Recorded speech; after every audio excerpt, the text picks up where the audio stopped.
Est-ce qu'en régie, on peut me dire si vous êtes prêts? Pouvez-vous?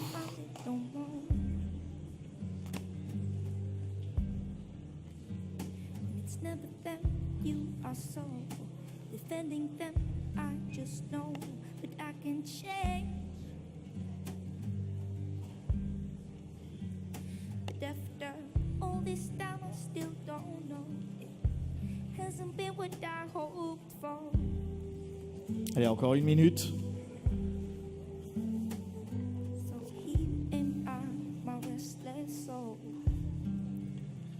Allez, 10h47, on va commencer à 50 piles.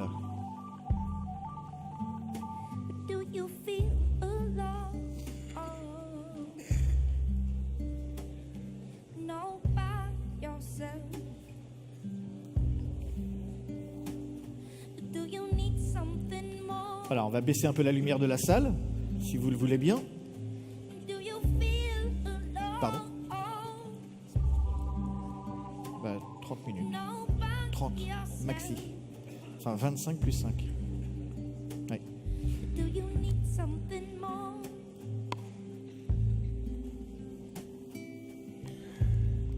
Allez, deuxième table ronde de ces troisièmes assises de l'élevage et de l'alimentation Terre 2018 pour parler donc des circuits courts. Sont-ils réellement un relais de croissance pour les producteurs ? Transformation à la ferme, commercialisation en direct, réseau alternative, quel essor, quels sont les enjeux pour le monde de l'agriculture ? Merci d'accueillir Claude Cochonneau, le président de la PCA, l'Assemblée permanente des chambres d'agriculture. Monsieur Cochonneau, bienvenue à vous. On peut vous applaudir. Stéphane Giquel, le responsable de la ferme de la Sablonnière. Je crois que c'est en Loire-Atlantique. Non. J'ai mal lu mes fiches. Et Claude Batardière, le fondateur de la ferme de chez nous, un concept qu'il va nous expliquer, de vente en direct entre agriculteurs et consommateurs. Et pour vous interroger, messieurs, Patrice Moyon, journaliste à la rédaction parisienne de Ouest France. Bienvenue, vous asseyez ici. Monsieur Batardière, à votre rythme. Patrice, 25 minutes. Merci. Donc on va essayer d'être efficace. Les circuits courts, on le vend en poupe, on le voit bien quand on lit les titres de la presse magazine, quand on regarde tout ce qui est dit. Le consommateur semble suivre. On voit bien aussi que le consommateur n'est pas sans contradiction. Quand on regarde les chiffres, par exemple, du marché de la pizza, c'est le deuxième marché au monde, le marché français, 5 milliards d'euros. Et on voit que l'approvisionnement pour les ingrédients des pizzas, les industriels font leur marché dans le monde entier. Les circuits courts, c'est aussi une façon sans doute pour le consommateur aujourd'hui de se réenchanter, de trouver des certitudes dans un monde incertain. Mais que pèse-t-il réellement dans la consommation ? Pour en parler, donc, Stéphane Giquel, donc vous êtes de la ferme de la Sablonnière à Guipry-Messac, en Ille-et-Vilaine. Oui. Claude Cochonneau, donc vous êtes président de la PCA, et Claude Batardière, vous pilotez le projet La Ferme de chez nous. Alors, Claude Cochonneau, peut-être pour commencer, que pèse finalement aujourd'hui le marché des circuits courts en France ? On en parle beaucoup, ça semble être le marché absolu. Qu'est-ce que ça pèse ? Aujourd'hui, en masse, bonjour à tous d'abord. Aujourd'hui, en masse, c'est 3 milliards le circuit court, c'est 3 milliards d'euros de chiffre d'affaires. Et en fait, c'est entre 1,5 et 2% du chiffre d'affaires total de l'alimentation. Donc, c'est tout compte fait assez peu. Il y a des marges de progrès importantes. Et aujourd'hui, on a à peu près 20-21% des agriculteurs qui vendent peu ou toute leur production en circuit court. Donc on voit qu'il y a des marges de progrès tout à fait intéressantes devant nous. Alors est-ce que pour la PCA aujourd'hui, est-ce que les circuits courts, c'est effectivement un relais de croissance pour les agriculteurs et quels sont les freins ? Alors aujourd'hui, il y a 2 entrées. Nous, on accompagne ces démarches-là depuis 30 ans maintenant, puisque le réseau Bienvenue à la ferme a maintenant 30 ans. Et on a environ 8000 adhérents au réseau qui sont circuits courts pour la vente de biens alimentaires, mais aussi de services, avec notamment il y a mangez fermier et vivez fermier avec de l'hôtellerie ou autres services comme ça. Aujourd'hui, l'approche qu'on en fait, c'est qu'il y a évidemment la recherche d'une meilleure valorisation du produit pour l'agriculteur, mais il y a aussi pour le consommateur, pour l'agriculteur, un contact que vient chercher le consommateur en fait. Aujourd'hui,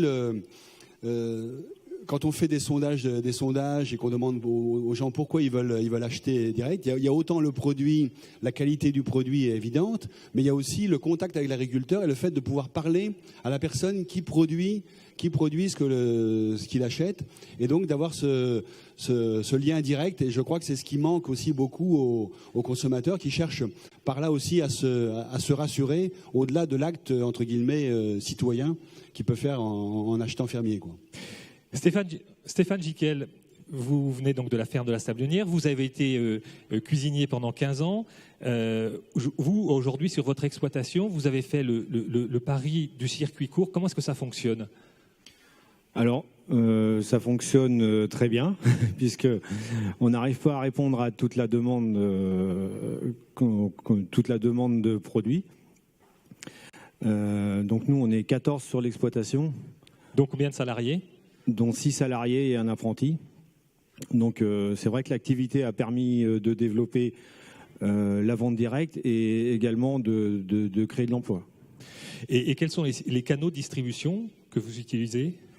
Alors au départ, on avait principalement que de la vente directe, et au fil du temps, on a développé aussi tout ce qui est le réseau externe, c'est-à-dire livraison, magasin, restaurant, de la GMS également, et actuellement on développe de plus en plus la collectivité. Est-ce que le numérique vous permet justement de vous développer ? Est-ce que vous utilisez ce canal ? Alors par le biais de notre site internet, de la vente par le numérique, c'est des sociétés qui s'occupent de ça, plus que nous, puisque c'est distribué sur des réseaux externes. Qu'est-ce que ça implique pour une exploitation qui a donc aujourd'hui 14 personnes, 7 salariés, en termes de profil professionnel ? Parce que j'imagine que quand on est agriculteur, on n'est pas forcément commercial. Est-ce que vous avez réparti les compétences ? Alors, au fil du temps, c'est vrai qu'on spécialise les postes, puisque plus on est, plus il faut spécialiser. Donc moi, je suis principalement sur la production maintenant, alors que au tout début, quand on démarre, on est autant sur la production que sur la vente, sur l'aspect commercial également. Que maintenant, je suis à 95%, on va dire 90% sur la production, et je m'occupe de toute la partie administrative également. Et j'ai un nouvel associé qui est arrivé l'année dernière. Donc lui qui va plus s'occuper de la partie commerciale et relations clients. Est-ce que ça implique aujourd'hui qu'il faudrait qu'on pense dans les formations d'agriculteurs à mettre des modules peut-être de commerce, de marketing ? Tout à fait, parce qu'on n'est pas forcément préparé à l'aspect commercial. Déjà, il faut savoir que quand on monte un atelier de transformation, c'est un métier totalement à part de l'agriculture. On ne peut pas dire demain on va transformer, on va vendre nos produits. Il faut s'y préparer, il faut se former. Et c'est vrai que moi, par le biais des formations que j'ai faites, ça manque un petit peu de tout ce qui est aspect commercial et relations clients. Claude Batardière, vous êtes fils d'agriculteur, je crois. Vous avez développé un réseau de magasins qui s'appelle l'Espace Émeraude. Et puis, après l'avoir cédé, vous avez décidé de revenir finalement presque à votre métier d'origine, en tout cas en soutenant un réseau de circuits courts qui s'appelle La Ferme de chez nous. Alors expliquez-nous pourquoi vous vous êtes lancé dans cette démarche et qu'est-ce qui fonctionne ? Il y a plein de raisons pour se lancer dans cette démarche. Monsieur le Président parlait de l'impact sur le marché global, mais il faut savoir que les circuits courts, pour moi, et j'en suis convaincu, c'est une tendance lourde, c'est-à-dire qui va s'exprimer dans les 25 ans ou 30 ans à venir. Donc ça va faire que croître. Ça, c'est une des raisons. Autre raison, étant donné que j'ai toujours travaillé avec des agriculteurs, j'ai toujours dit, mais vendez vos produits vous-même. Et puis, comme ça, vous n'aurez plus de critiques à faire à quelques distributeurs, qu'ils soient. Donc, c'est ces éléments-là qui ont fait qu'on est parti dans cette orientation. Et la ferme de chez nous, ça fonctionne comment? Est-ce que c'est comme une franchise? Quel service est-ce que vous apportez aux agriculteurs qui continuent à avoir leur propre exploitation? Non, voilà. C'est pas une franchise. C'est simplement une mise en place d'une boîte à outils qui permet à tous les producteurs qui veulent vendre leurs produits de le faire facilement. Parce que quand on met un magasin en place, c'est des problèmes de publicité, d'emplacement, de personnel. Et on a essayé de faire une boîte à outils pour que tout ça se soit éliminé par le concept qu'on apporte. Donc c'est la boîte à outils qui permet à tout producteur volontaire et envie d'aller chercher le consommateur de se mettre en place très facilement. Aujourd'hui, vous avez combien d'exploitations qui vous suivent? Alors, nous avons 2 magasins qui nous suivent. Pourquoi? Parce que ça ne vient pas tout seul. Parce que la difficulté est de mettre en musique des producteurs qui sont des indépendants et, comme disait M. Jiquel, pas toujours formés en matière commerciale. Donc, on a résolu un peu notre problème commercial grâce aux chambres d'agriculture qui font de la formation justement à cela. Et en ce qui concerne le premier magasin que nous avons monté en Maine-et-Loire, eh bien, nous sommes beaucoup assistés et beaucoup appuyés sur la chambre d'agriculture quand nous avons trouvé les 4 agriculteurs qui ont bien voulu se mettre ensemble, parce que ces agriculteurs ne se connaissaient pas du tout avant. D'accord? Ils avaient chacun leur spécialité et on les a réunis dans un même lieu. Et donc, pour prouver que cela fonctionnait, il fallait un certain temps, parce que ça ne se fait pas du jour au lendemain. Donc, le premier magasin existe depuis 4 ans et nous donne entière satisfaction. En termes de revenus pour les agriculteurs qui ont choisi de vous rejoindre, ça donne quoi? En termes de revenus, ça se résume à une chose, c'est qu'ils valorisent leurs produits entre 1 euro et 1,50 € de plus que ce qu'ils le vendraient autrement. Voilà, je ne peux pas dire mieux. Et ça, c'est vrai dans le porc, c'est vrai dans le bœuf, c'est vrai alors dans la légume, c'est plus facile, mais surtout dans le bœuf, le valorise entre 1 et 1,50 €. Claude Cochonneau, tout à l'heure, vous avez souligné effectivement la relative modicité de ce que représentaient les circuits courts aujourd'hui en France. Est-ce que les études économiques de l'APCA permettent d'imaginer ce que peut représenter ce marché à 10 ans? Et est-ce que ça implique aussi de repenser, par exemple, les circuits logistiques, les réseaux d'abattoirs? Par exemple, on a assisté à une concentration ces dernières années. Qu'est-ce qui doit changer dans l'organisation pour que ce circuit qu'on ne peut pas opposer au circuit long trouve toute sa place? Plus généralement, sans même parler de vente directement à la ferme, mais dès qu'on veut, notamment au travers des projets alimentaires territoriaux, où les collectivités se penchent sur le consommé local, dès qu'on veut revenir à de la consommation locale, on bute quand même sur des problèmes d'infrastructure qui sont assez importants. Vous avez cité les abattoirs, mais même les réseaux d'organisation ne correspondent plus maintenant à mettre systématiquement en avant le produit local. Et c'est pas vrai que pour nous, c'est vrai aussi pour le monde de la pêche ou autre, où beaucoup de produits passent par Rungis pour revenir parfois assez près du lieu de départ. Et donc ça, on l'a constaté notamment en région Pays de la Loire. Moi, j'étais sur le sujet avec le président Auxiette à l'époque, qui avait voulu lancer ça. Et ne serait-ce que pour les abattoirs, on a buté sur un problème très pratique. Donc il faut retravailler ça et retricoter peut-être un réseau de transformation plus local. Mais c'est pas évident. Mais l'intérêt économique, Monsieur Bataria l'a dit, l'intérêt économique est évident. Mais il y a aussi un facteur qu'il faut prendre en ligne de compte, c'est qu'il y a un aspect travail et temps de travail qu'il faut aussi mesurer, parce que c'est un investissement de la part des personnes qui font ça.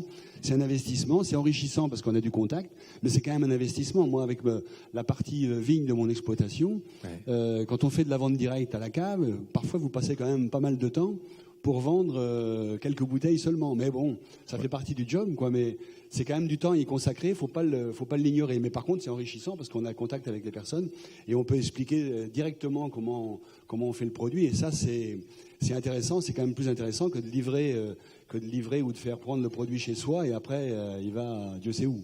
Alors, l'APCA justement a soutenu le lancement de drive fermiers. Il y en a plusieurs dans des départements français. avec quel succès? Et est-ce que c'est l'une des solutions aussi? Alors les drives, on s'est mis un peu dans le sens du vent avec les drives, hein, c'était un peu tendance. Bon, on a 4400 points de vente dans les fermes, on a 26 magasins fermiers en France, et donc des drives, maintenant il y en a pratiquement au moins un par département, voire plusieurs par département. Il faut dire qu'on bute quand même sur des problèmes, sur quelques problèmes là aussi de fonctionnement, parce que autant l'idée est intéressante et puis le consommateur se dit bon, un drive fermier c'est sûrement formidable. Oui, mais enfin pour faire fonctionner le drive, il faut quand même y consacrer pas mal de temps. Et puis le drive n'a pas forcément en continu tous les produits qu'on peut trouver dans un drive de grande surface. Mais enfin, le drive, on a du mal à trouver le point d'équilibre des drives. Mais enfin, j'ai cru comprendre que les grandes chaînes de grande distribution ont aussi des problèmes d'équilibre financier de leurs drives. Donc, mais ça correspond à une attente. Maintenant, moi j'y crois. À peine quand même. Au drive, je pense qu'on va vite toucher les limites de ce sujet-là.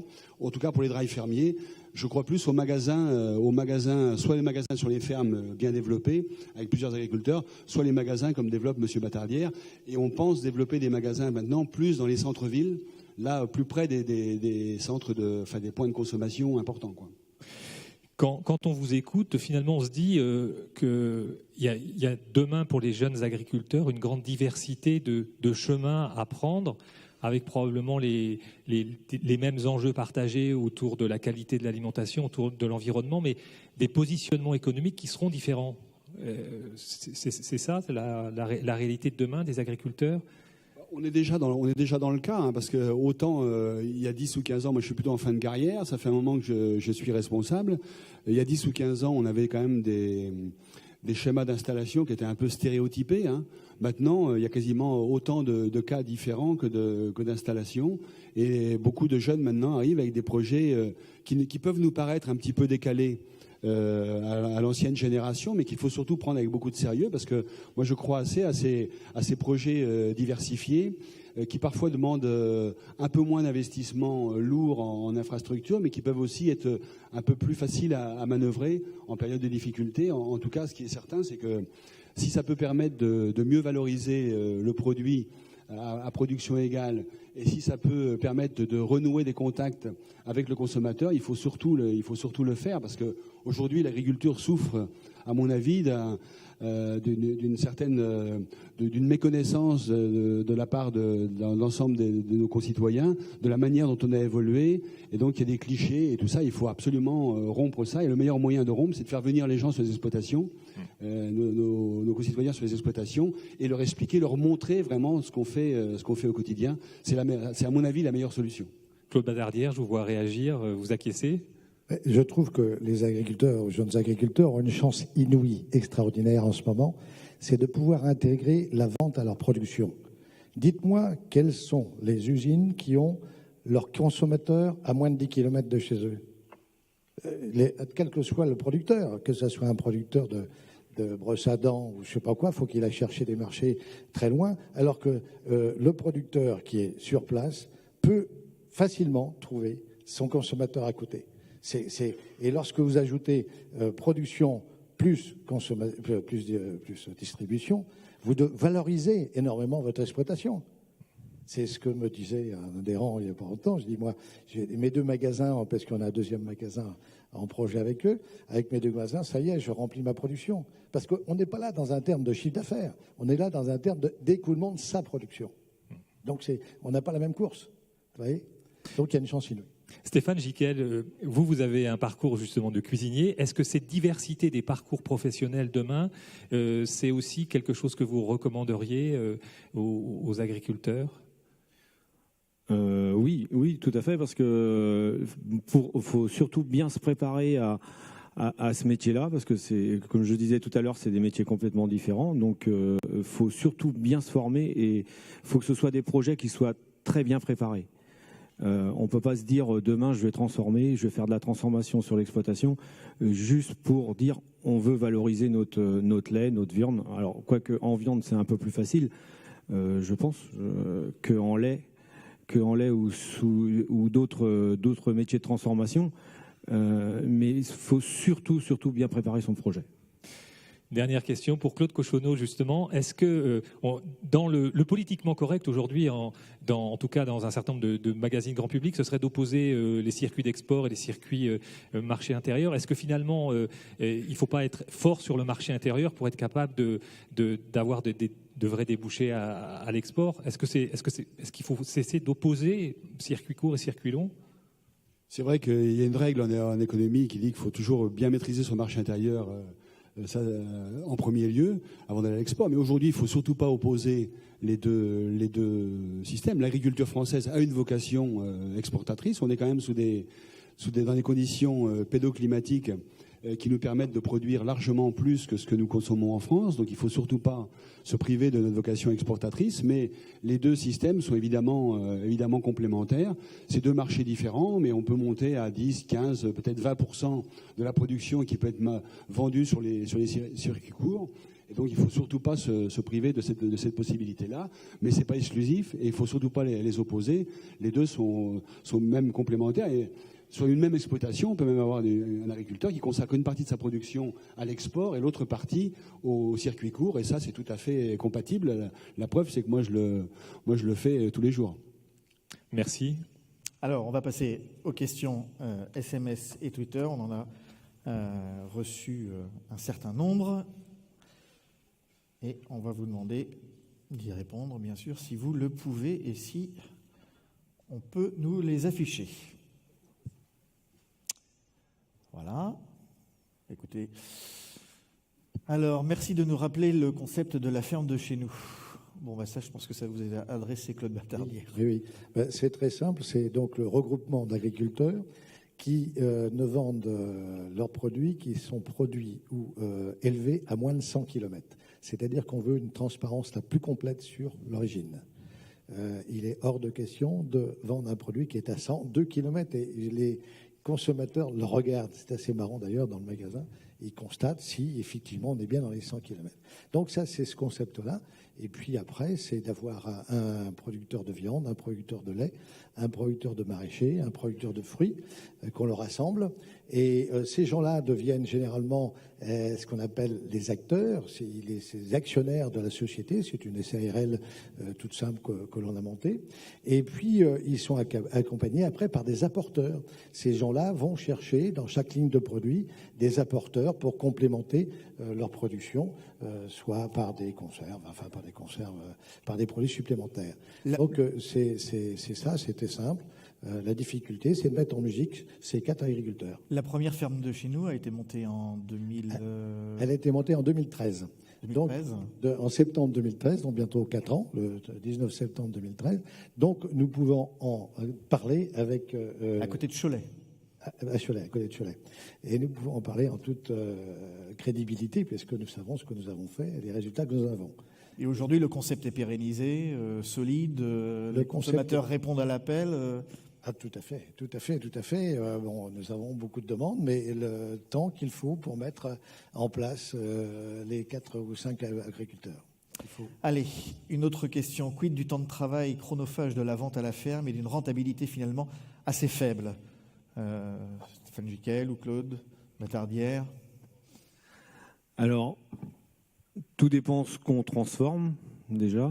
Et alors il faut savoir qu'en lait, la rentabilité, elle est pas énorme.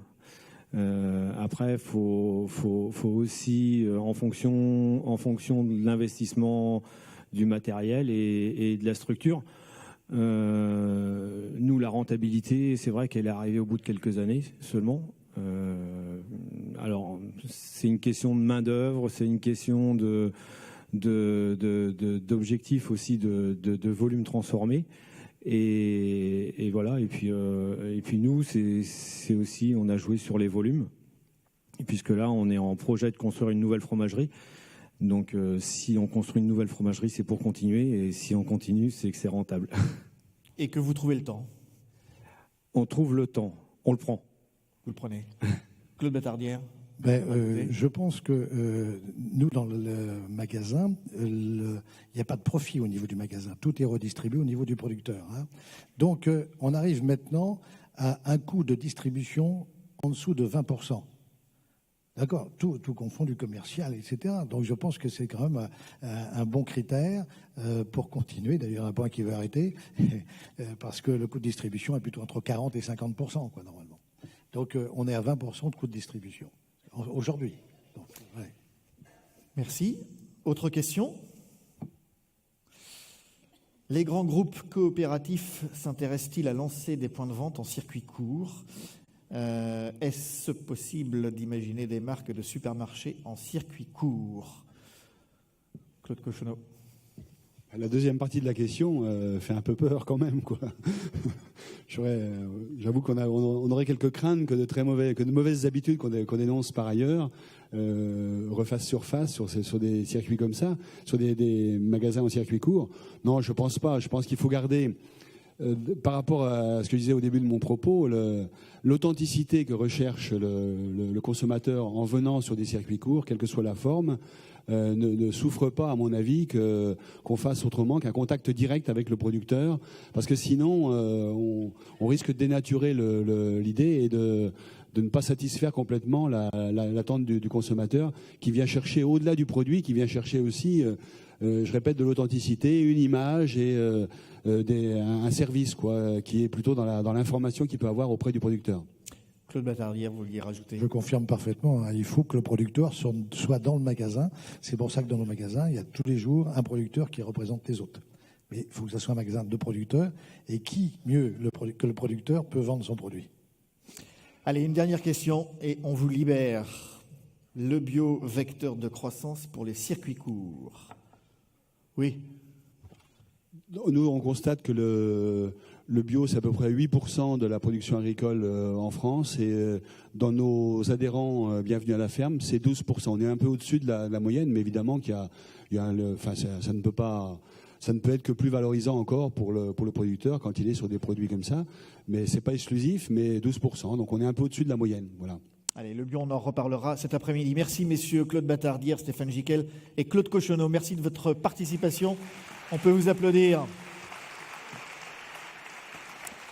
Allez, alors on devait parler de pourdebon.com entre les deux tables rondes, mais on en parlera juste après.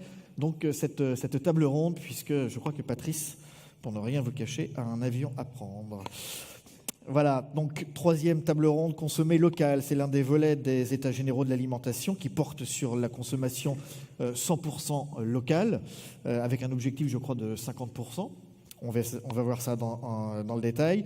Quels sont les enjeux et les limites du consommer local, notamment dans la restauration collective? Pour répondre à toutes ces questions, Christophe Hébert, le président d'Agores, l'association nationale des responsables de la restauration territoriale. Bienvenue à vous. Éric Jutin, le responsable grand compte et marché public à la direction du développement et animation réseau chez Passion Froid, groupe Pomona. Frédéric Lehoux, directrice générale de GECO Food Service. Bienvenue, madame. Enfin une femme, dirais-je. Et Laurent Kerlier, le vice-président de la Chambre d'agriculture de Bretagne, en charge du dossier alimentation. Patrice.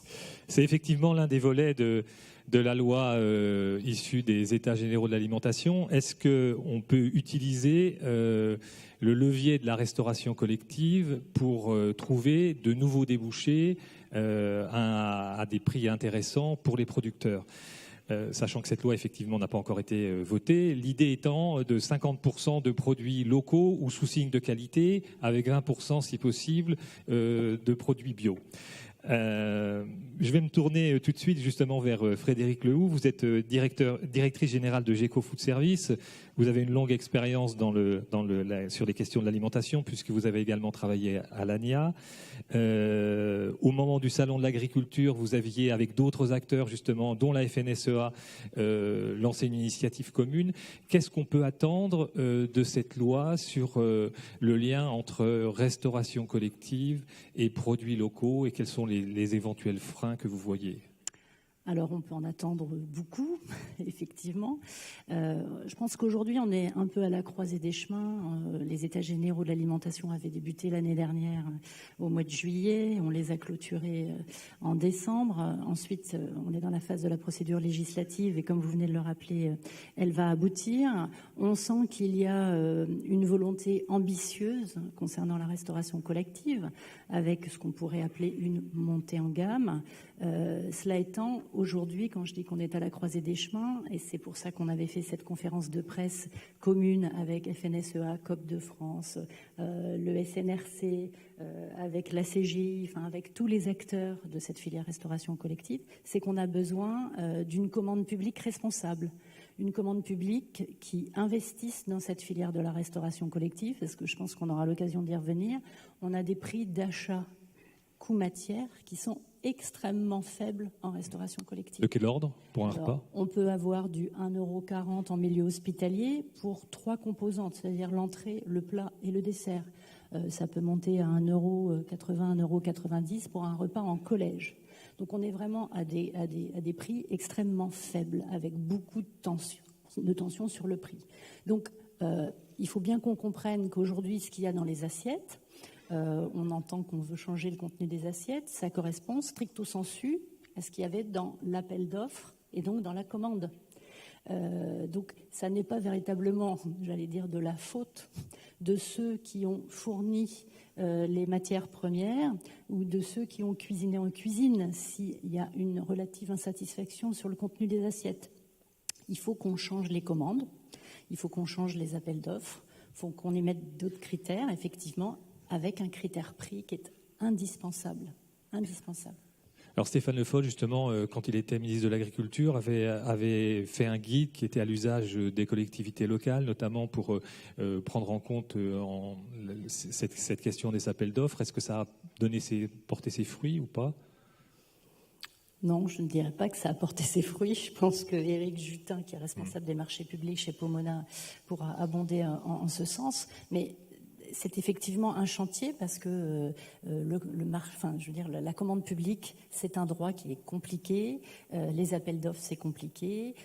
Donc on a beaucoup d'acheteurs qui doivent être formés à une nouvelle commande publique, qui offrent des outils de souplesse, normalement, qui permettent de faire ce qu'on appelle du sourcing. Donc, normalement, les acheteurs publics peuvent aujourd'hui aller voir des transformateurs qui proposent des produits alimentaires, comme ils peuvent aller voir des agriculteurs pour connaître les produits, connaître la façon dont on les fabrique, pour ensuite pouvoir avoir un appel d'offres et un cahier des charges en adéquation avec ces produits-là.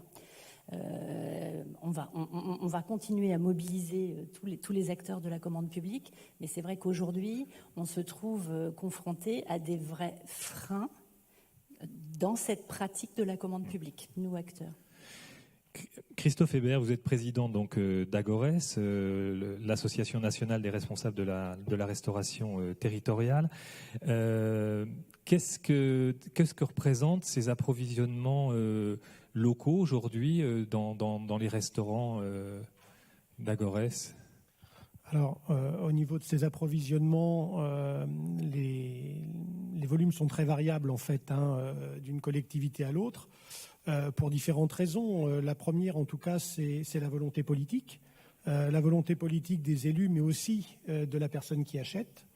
La disponibilité aussi sur le territoire d'un certain nombre de produits et du lien que ce gestionnaire a pu créer avec son territoire. Et puis également des problématiques de logistique qui, depuis toujours d'ailleurs, posent problème. Ça a été rappelé lors de la table ronde précédente. Qui suppose qu'effectivement les contraintes du producteur soient intégrées par l'acheteur public et réciproquement. Donc, à titre d'exemple, aujourd'hui, le bio dans la restauration, c'est 3% au niveau national, mais on a des collègues qui ont largement dépassé les 20% de bio dans certaines régions, dans certaines villes. Et puis, concernant les achats dits durables, on peut considérer qu'aujourd'hui, on a atteint entre 15 et 20% selon les collectivités, puisque c'est un combat que nous avons mené depuis quand même 93. Depuis 93, on a, au niveau de notre association, on a cherché à réapprendre à faire son marché dans la restauration collective. Comme les grands chefs ? Pardon ? Comme les grands chefs ? Comme les grands chefs, exactement. D'ailleurs, beaucoup d'entre nous sont issus de la restauration traditionnelle et on a toujours eu à cœur, enfin en tout cas un certain nombre de mes collègues, de remplir notre rôle éducatif vis-à-vis des enfants, qui n'est pas simplement l'éducation au goût, mais aussi l'éducation à l'alimentation, leur faire découvrir l'origine des produits et donc de renforcer les fabrications maison, quelle que soit l'origine du produit, de pouvoir le transformer et de le mettre au goût des convives que l'on a à servir, puisque notre association couvre depuis la crèche jusqu'au lycée et principalement aussi donc les enfants du premier degré, donc maternelle, élémentaire, et puis les résidences de personnes âgées.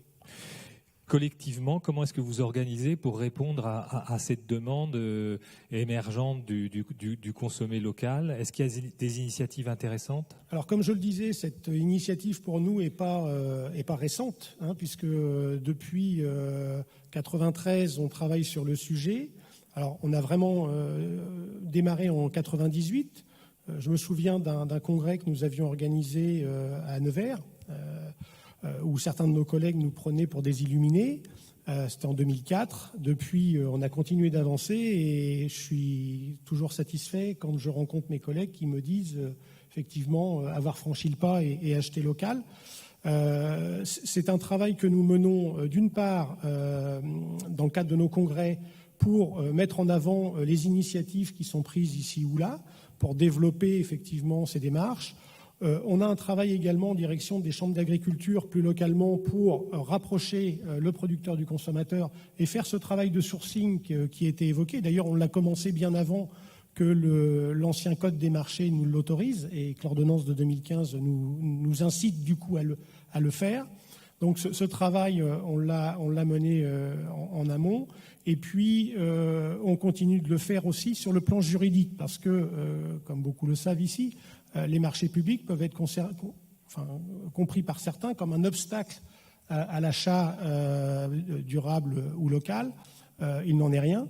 Moi, je dirais que celui qui est formé et qui a fait le travail de sourcing en amont est capable d'intégrer dans ces marchés des lots bio, des lots durables, etc. Et donc, on s'est adjoint les compétences d'un avocat, d'un juriste sur les marchés publics. Et on organise régulièrement des sessions de formation. D'ailleurs, il y en a eu une en Bretagne l'année dernière à Ergué-Gabéric, à côté de Quimper. On en fait également dans les DOM-TOM et on en a fait également sur Dijon l'an dernier. 50% de produits sous signe de qualité et 20% de bio, ça vous semble réaliste comme ambition? Alors, réaliste pour certains. Irréaliste pour d'autres, parce qu'aujourd'hui... Et qu'est-ce qui fait que c'est réaliste pour certains et pas pour d'autres? Alors, comme je le disais tout à l'heure, il y a des critères qui sont liés au territoire.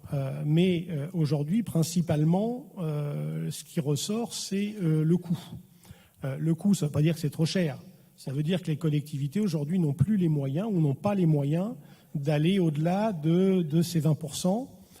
Parce que, comme je vous le disais, on a commencé ce travail depuis de nombreuses années. Et l'État met en avant comme argument, qui est tout à fait recevable, la lutte contre le gaspillage alimentaire. Effectivement, le gaspillage alimentaire représente une source importante de revenus, de recettes pour les collectivités qui gèrent les services de restauration. Mais néanmoins, les exemples que je citais tout à l'heure, ce travail-là, il a déjà été fait, d'optimisation des coûts en termes de production des repas, d'optimisation dans le cadre de la lutte contre le gaspillage alimentaire, etc. On a participé aux États généraux de l'alimentation et on a fait remonter de nos adhérents une petite enquête justement sur la consommation, enfin l'utilisation en tout cas de produits durables et de produits bio. Et il s'avère qu'aujourd'hui, on a atteint une espèce de seuil. Qui est difficile à dépasser sans moyens supplémentaires et encore plus difficile compte tenu, je dirais, des baisses de dotation de l'État en direction des collectivités locales. Et ça, véritablement, c'est un problème. On a estimé à peu près 30 centimes par repas et donc par enfant le budget qu'il serait nécessaire pour atteindre cet objectif de 20 et 50% compte tenu de l'économie actuelle des collectivités locales et des services de restauration collective.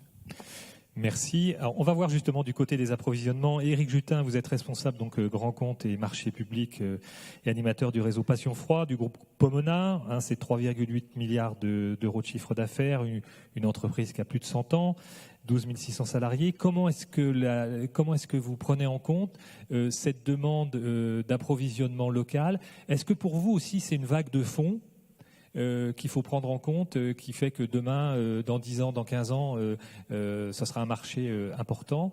Et comment vous organisez-vous à l'intérieur de votre groupe pour répondre à cette demande? Alors, déjà, pour repréciser notre rôle de distributeur, donc notre métier, nous, c'est de livrer la maison de retraite du coin, la cantine scolaire ou alors le restaurant de quartier. Donc on est véritablement dans ce cœur de métier, depuis maintenant plus de 100 ans, effectivement. Et au fil du temps, en fait, on a lié véritablement des liens avec des producteurs, avec des transformateurs, sur tout le territoire national, puisqu'on part du principe que le pouvoir, véritablement chez nous, n'est pas forcément ce qui se passe au niveau du siège, mais ce qui se passe dans les régions. Et c'est une réalité, en tous les cas, du quotidien. Et c'est ce qui anime véritablement nos acheteurs, le commerce, jusqu'au transport, puisqu'on essaye en permanence d'aller là où d'autres, en tous les cas, auraient des difficultés à aller. On a même une fonction un peu sociale dans l'idée d'aller accompagner, acheminer de la marchandise dans les endroits les plus incertains. Maintenant qu'on a dit ça, dans les régions, comme je vous l'ai dit, depuis des années, en fait, on a créé du lien avec certains producteurs, et ceci s'est accentué au fil du temps, puisqu'on a souhaité accompagner des filières où on retrouve dedans du label rouge, on va retrouver tous les SICO, on va retrouver du bio, du bleu blanc cœur, enfin toute une palette aujourd'hui qui répond en tous les cas, j'ai envie de dire, complètement ou à ce que pourrait être en tous les cas la notion de produit local et plus. C'est-à-dire qu'il peut y avoir aussi des petits producteurs qui existent dans certaines régions.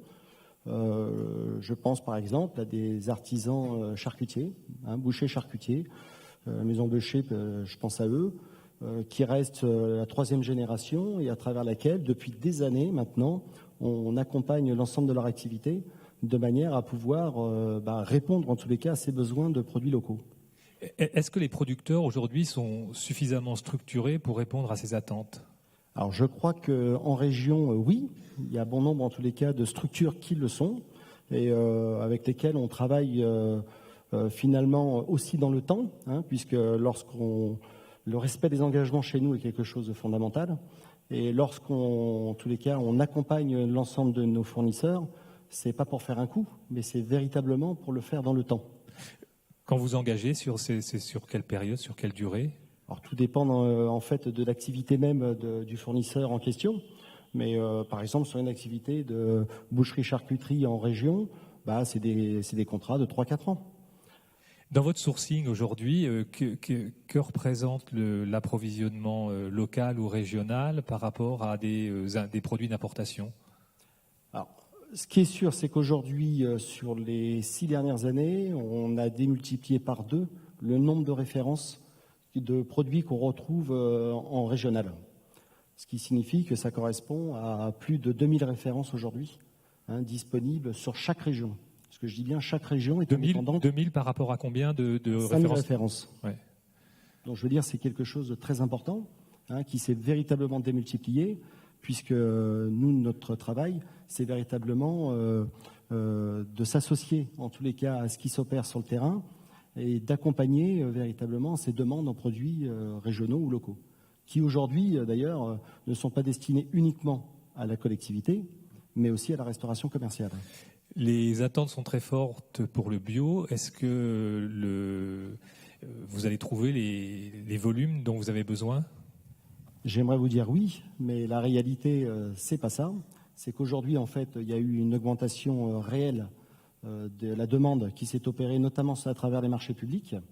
Et il s'avère que sur bon nombre de références aujourd'hui, de produits, à partir du mois de février, j'ai envie de dire, il n'y a plus de disponibilité en surgelé sur la base de produits bio, sur des légumes, sur grand nombre de références.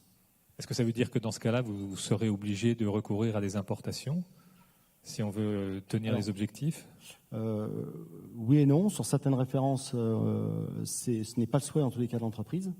Mais après, on est obligé d'essayer de trouver en UE, effectivement, des solutions de manière à pouvoir approvisionner les restaurants scolaires, hein, il faut savoir aussi que dans le cadre de nos engagements, si on n'est pas à même de pouvoir livrer une collectivité sur la base des produits qui nous ont été déclarés, il y a ce que l'on appelle un achat pour compte, c'est-à-dire qu'on nous facture la différence lorsque l'établissement va se servir chez un autre fournisseur. Je vois votre voisin réagir. Laurent Kerlier, vous êtes producteur de lait dans le Morbihan, vous êtes vice-président de la Chambre d'agriculture de Bretagne et vous pilotez aussi à ce titre-là cette question des approvisionnements locaux et des questions de l'alimentation. Comment est-ce que la Bretagne, vous êtes syndicaliste aussi, vous faites partie des agriculteurs qui se sont mobilisés il y a quelques années sur le manger français, allant voir dans les cantines d'où venait la viande, par exemple, ou le lait. Comment est-ce que la Bretagne s'empare de cette question? Est-ce qu'avec la diversité de ses productions, elle est capable justement de répondre demain aux objectifs fixés, 50% d'approvisionnement sous signe de qualité ou 20% de bio?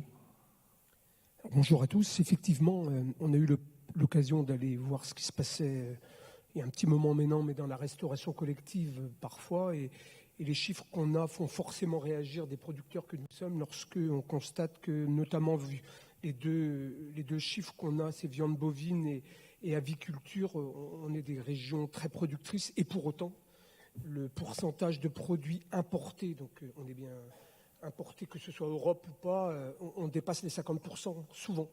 Donc forcément, des régions productrices comme la nôtre, comme les nôtres, Grand Ouest globalement, on ne peut pas comprendre qu'on n'arrive pas un peu de mettre d'éthique dans cette relation pour voir comment on fait en sorte que sur chaque territoire, son voisin agriculteur puisse être encore là demain et qu'on achète un peu plus localement. Est-ce qu'on dispose des outils de sourcing aujourd'hui dans les restaurants scolaires, par exemple, si on veut se fixer des objectifs ambitieux à 10 ans ou 15 ans? Il n'y avait pas grand-chose jusqu'à présent. Chacun des départements avait commencé à mettre des agris locales en place. En fonction des départements, il y a une dynamique plus ou moins forte. Aujourd'hui, en tout cas, nous, au niveau Bretagne, on a saisi l'opportunité avec le Conseil régional de Bretagne et la préfecture de région de créer Brésalim. Brésalim, c'est quoi ? C'est effectivement qu'il se met cet objectif de schéma économiquement responsable et en tout cas de créer ce sourcing-là. Et nous, Chambre régionale d'agriculture de Bretagne, on est chargé de faire ce sourcing, c'est-à-dire qu'on recense tous les producteurs, tous les vendeurs potentiels vers la restauration collective, quel qu'il soit. Ça va du vendeur direct on passe par l'industrie agroalimentaire et puis après, forcément, on les met à disposition des acheteurs. Ça n'existait pas. On a pris l'initiative aussi, à travers Brésalim, de les réunir par filière, parce que c'est des gens qui ne se connaissaient pas. Et quand on ne se connaît pas, on peut avoir des a priori... on peut avoir des a priori assez forts sur le sujet. Donc, sur les filières en crise, on s'était avec le Conseil régional et la préfecture, on s'était donné l'objectif en lait, en porc, en œuf, de faire des journées justement pour mieux se connaître et effectivement pour créer ce sourcing. Et à travers un site qu'on est en train de retravailler, mais qui est Savourer la Bretagne, le site des chambres d'agriculture de Bretagne, l'objectif est effectivement de recenser tout ce sourcing-là et de le mettre forcément à disposition de tous les acheteurs de la commande publique. Le frein prix a été mentionné tout à l'heure. Est-ce qu'effectivement, il faut que le consommateur, demain, accepte de payer un peu plus cher Oui, non, mais effectivement, je souscris ce qui a été dit tout à l'heure.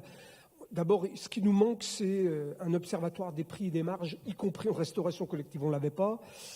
Moi qui ai suivi beaucoup les relations avec la grande distribution quand j'avais un passé syndical, même si je le suis encore un petit peu, on avait vu des choses assez aberrantes. Aujourd'hui, on s'aperçoit que les valorisations sont plus faibles en restauration collective qu'en grande distribution. En lait, même s'il nous manque des données précises, mais on serait plutôt près d'une valorisation à 270-280 € les 1000 litres. Ça veut dire qu'il nous manque 70 euros, 70 euros pour être compétitif et pour couvrir les charges.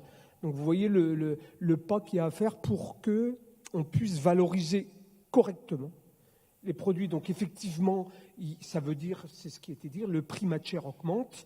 Donc c'est tout l'objectif. Et là, forcément, qui paye mais les décideurs sont les collectivités territoriales. C'est souvent eux qui sont à la tête de la restauration collective.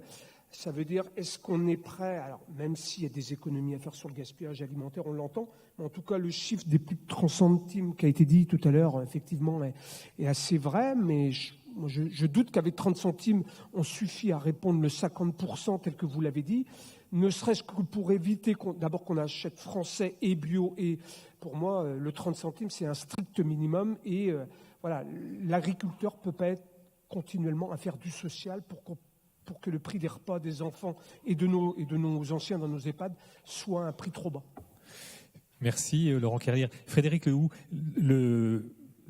le vote de cette loi issue des EGA ne va pas tout régler, c'est-à-dire que tout va se jouer aussi dans la durée. Il y avait l'idée de la mise en place d'un Conseil national de la restauration collective. Où est-ce que ça en est aujourd'hui, ce projet ? J'aurais aimé vous donner une réponse et malheureusement je ne l'ai pas.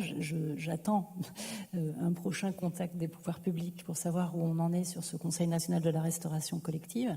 C'est vrai que dans sa feuille de route de décembre dernier, Édouard Philippe avait vraiment identifié la restauration collective comme un levier d'action. Donc on attend la mise en place de ce Conseil national de la restauration collective. Il sera d'autant plus important que un point qui n'a pas encore été abordé, on a beaucoup évoqué les produits bruts en évoquant le local, mais la restauration collective, à elle seule, c'est 3,7 milliards de repas servis par an.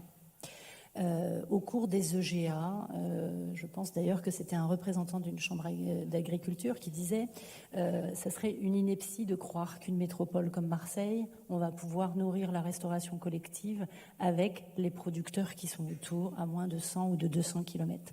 Il est absolument essentiel qu'on ne fasse pas de dogmatisme, qu'on intègre bien toutes les entreprises alimentaires dans cette réflexion sur le local. Les entreprises alimentaires en France, c'est un peu plus de 17 600 entreprises, c'est 78% de TPE, de toutes petites entreprises. J'entendais M. Jiquel tout à l'heure qui nous parlait de sa fromagerie. Ça rentre dans les entreprises agroalimentaires françaises. Donc il ne faut pas opposer les modèles. J'ai souvent entendu que nos entreprises n'étaient pas dans le local. C'est faux. Les entreprises agroalimentaires, que ce soit des grands groupes ou des toutes petites structures, elles font du local, elles font du bio, elles font des produits sous signe de qualité. Historiquement, une entreprise agroalimentaire, si je vous parle de la conserverie pour les fruits et légumes ou les surgelés, c'est une entreprise qui s'est implantée sur les territoires parce qu'il y avait un bassin de production agricole autour. C'est des entreprises qui constituent le dernier mariage et l'ancrage territorial en France. Donc, elles ont toujours des circuits d'approvisionnement très courts, que ce soit dans la transformation laitière, dans les fruits et légumes notamment. Donc, c'est vraiment essentiel de se dire, pour servir ces 3,7 milliards de repas, n'opposons pas les régions. Moi, je suis pour qu'un écolier de Nice puisse manger du chou-fleur de Saint-Malo, même s'il est surgelé, parce que la transformation n'a pas enlevé son caractère local. Je suis pour qu'il mange une mâche nantaise en sachet. Je suis pour qu'il mange des produits de charcuterie du Sud-Ouest. Il ne faut pas monter les circuits de production et de distribution les uns contre les autres. C'est la clé de la réussite. Donc, effectivement, j'ai un petit point d'agacement. Je représente les entreprises de l'industrie alimentaire à entendre ces oppositions. Nos entreprises, elles sont le premier débouché du monde agricole français. Elles achètent 70% de la production agricole française. Donc, les clés de la réussite, ça va être une commande responsable, c'est-à-dire qui met du prix pour investir dans cette filière. Et ça va être le fait qu'on fonctionne en synergie. Il y a de la place pour des tout petits producteurs, pour des produits bruts, et il y a une nécessité d'avoir une diversité de gamme nutritionnelle et d'avoir toutes sortes de produits dans les tables. Vous évoquez les TPE, est-ce que ça n'implique pas demain des structurations différentes, justement pour répondre à des volumes qui vont être plus importants ? Alors ça, c'est ce travail qu'on fait en synergie avec les grossistes distributeurs. Les TPE, comme les plus grands groupes, dans les univers de la restauration hors domicile, ils passent systématiquement par des grossistes distributeurs et c'est ce qui permet d'avoir les volumes disponibles parce que c'est ça qui est très important dans la restauration collective. C'est pas Christophe qui me démentira, mais il y a une planification des repas, il y a toute une organisation. Donc on a besoin de savoir, la restauration collective, elle a besoin de savoir qu'elle va bien avoir les volumes qu'elle a commandés. S'il y a eu des aléas climatiques, on parle beaucoup du bio. C'est vrai que c'est une production qui est extrêmement sensible parce qu'avec moins d'intrants, moins de pesticides, s'il y a un problème, s'il y a une attaque, une maladie, on va avoir des volumes qui vont diminuer. Or, les enfants, ils vont avoir besoin du même volume dans leurs assiettes. Donc, c'est pour ça qu'on travaille tous ensemble dans les rendez-vous qu'on a pu avoir politiques pour les EGA et la loi.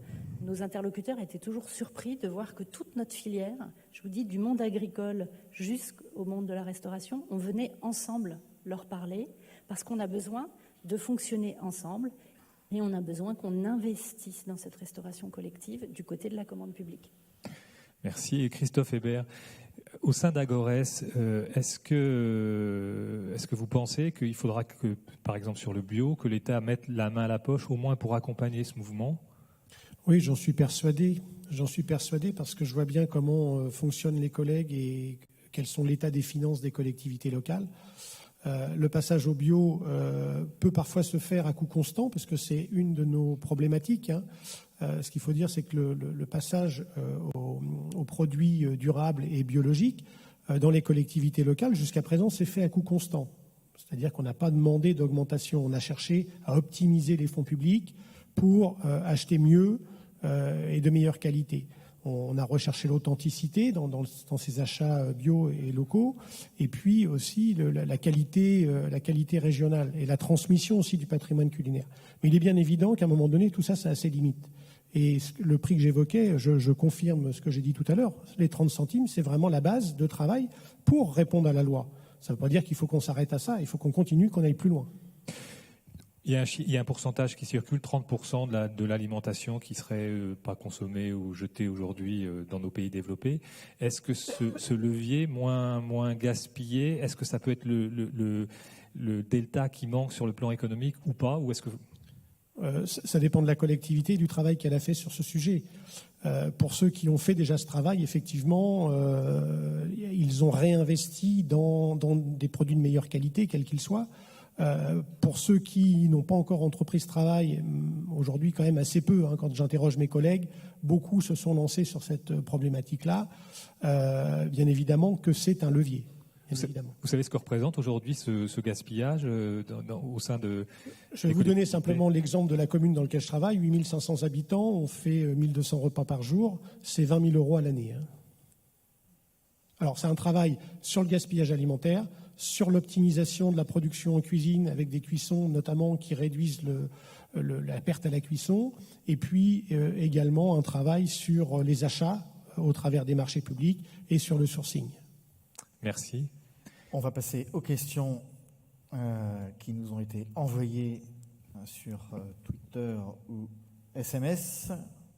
Alors, on va en prendre quelques-unes. Voilà, si demain la loi alimentation oblige 50% de local, qu'en sera-t-il du reste des produits à coût encore plus bas qui viennent de très loin ? Point d'interrogation. Qui veut répondre ? Moi, je veux bien répondre parce qu'effectivement, on fait du local, on fait du bio, on fait des produits sous signe de qualité quand on est une entreprise alimentaire, mais on se sent assez stigmatisé parce que très souvent exclu de fait quand on aborde ces thématiques-là. Et quand on dit que ces 50%, on le sait, montées en gamme vont coûter plus cher, on s'attend assez logiquement à ce qu'il y ait une pression sur les prix sur les 5 autres pourcents. Et c'est pas parce qu'on est dans les 5 autres pourcents qu'on viendra, on aura fait de l'import. Une fois encore, si parce qu'on est une entreprise alimentaire, parce qu'on est un gros groupe, parce qu'on a une marque, je le redis, les grands groupes et les marques, ce sont des emplois en France, c'est l'utilisation de l'agriculture et des produits agricoles français, une fois encore, 70% des débouchés pour l'agriculture française. Donc si on exerce une pression sur ces 50 autres pourcents, c'est ce que j'appelle essayer d'habiller Paul en déshabillant Jacques. Et au final, le monde agricole ne s'y retrouvera pas non plus. Donc je pense qu'il faut être extrêmement attentif à cette équation. Laurent Kerlier. Oui, effectivement, ces pourcentages ont fait débat. Hein. Qu'est-ce qu'on entend par 30% local? En tout cas, nous, on dit qu'un minimum, l'idéal, c'est d'approcher le 100% français. Alors, on n'est pas capable de faire toutes les productions, évidemment. Il y a des productions qui viennent d'ailleurs. Mais en tout cas, l'idée quand même, et par rapport au travail qu'on est en train de mener, notamment au travers de Bresalim et Tchadrez, qui est un travail qu'on fait aussi avec l'enseignement catholique, c'est de dire, construisons des cahiers des charges ensemble, puisque normalement, on n'a pas le droit d'afficher la provenance dans les appels d'offres. À travers Tchadrez, on n'a pas cette contrainte, c'est pas un marché de la commande publique, mais en tout cas pour la commande publique, construisons des cahiers des charges ensemble. Ça a été l'esprit notamment du lait de pâturage, hein, donc voilà, c'est de dire comment après on met, puisque on parle de montée en gamme, on parle de plein de choses. L'agriculteur breton fait plutôt bien les choses, il n'a pas su suffisamment le dire. L'exemple du lait de pâturage est un exemple où, sans trop de contraintes, on peut afficher qu'on fait plutôt mieux. Et donc, construisons des cahiers des charges justement pour petit à petit faire en sorte qu'on consomme local. Oui. Juste pour compléter, souligner l'importance en tous les cas effectivement du montage des cahiers des charges et la prise en considération de la variation des matières premières, des coûts de matières premières. Aujourd'hui, on se retrouve encore trop fréquemment avec des cahiers des charges dans lesquels vous retrouvez des clauses butoirs, des clauses de sauvegarde, dans lesquelles, dès que vous avez une variation tarifaire, on essaye de faire jouer la clause de variation exceptionnelle, mais celle-ci est malheureusement que trop peu prise en considération. J'ai encore un exemple d'il y a 10 jours sur une commune bretonne où on a joué sur cette clause avec l'augmentation qu'il y avait eu, notamment sur des steaks hachés. Et en fait, on a été... la sous-préfecture nous a répondu que le prix était intangible et sur les 4 prochaines années, nous devrions tenir ce prix sur lequel nous étions engagés initialement. C'est un exemple concret. C'est quelle sous-préfecture? Très bien. Je vous le dirai. Tout à l'heure. Allez, une dernière question et on vous libère. Terre 2018, les critères prix des appels d'offres pour la restauration territoriale, les hôpitaux, les cantines, sont liés aux moyens des consommateurs finaux. Peut-on donc réellement attendre une hausse de la base de prix par rapport au repas? Voilà. On peut effectivement s'interroger sur le coût payé par le consommateur. Et je dirais, le consommateur, c'est aussi un citoyen. Et je crois que cette problématique de l'alimentation de qualité en France, c'est pas un problème de consommateur, c'est un problème de citoyen. C'est-à-dire, est-ce qu'on veut que nos enfants ou nos petits-enfants mangent correctement dans les restaurations collectives? C'est ça le fond du problème. Et s'il y a une pression des parents auprès des élus, les élus feront des choix qui s'imposent. Depuis quelques années, la restauration collective, et notamment scolaire, est déréglementée. Les élus ont la possibilité d'augmenter les tarifs un peu plus que le coût de la vie, sous réserve de justifier de cette augmentation. Mais je n'ai pas vu, ou très très peu vraiment à la marge, de communes qui se sont décidées à augmenter le prix de revient en expliquant aux parents qu'on allait mettre de la meilleure qualité dans leur assiette. Donc je crois que la balle est dans le camp des citoyens, des familles et bien sûr des élus qui sont les intermédiaires à ce moment-là pour faire en sorte que les choses évoluent. Donc c'est possible, à mon sens. J'abonde complètement en ce sens. On l'a vu, les acteurs du monde agricole sont mobilisés, le maillon de la transformation alimentaire, les entreprises en est mobilisé, les grossistes distributeurs aussi, et la restauration collective. C'est vraiment un appel qu'on lance tous ensemble à la mobilisation aussi du citoyen convive et des élus pour la commande publique. Ça passera forcément par là. Merci Frédéric Lehoux, Éric Jutin, Christophe Hébert et Laurent Kerlier. Merci à vous d'être venus sur la scène de Terre 2018. Merci Patrice, je te libère. Merci. Voilà, avant de passer au face-à-face pour clore cette matinée entre Christiane Lambert et Pierre-René Tchoucriel, je voudrais qu'on évoque un phénomène on en a parlé un petit peu tout à l'heure, qui semble prendre de l'ampleur, c'est la vente de produits alimentaires sur Internet, avec un exemple concret, Pour de Bon .com, une épicerie fine digitale. Merci à Nicolas Machard de me rejoindre. C'est le directeur général de pourdebon.com. Nicolas Machard.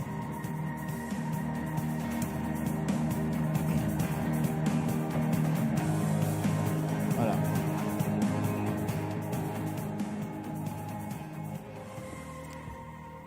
Ça. Et ça, c'est la zapette pour le petit document. Très bien. Alors, bienvenue, venez à côté de moi. Merci Gaël, merci Ouest France pour cette invitation et ce temps de parole. Alors, en deux mots, qu'est-ce que pourdebon.com ?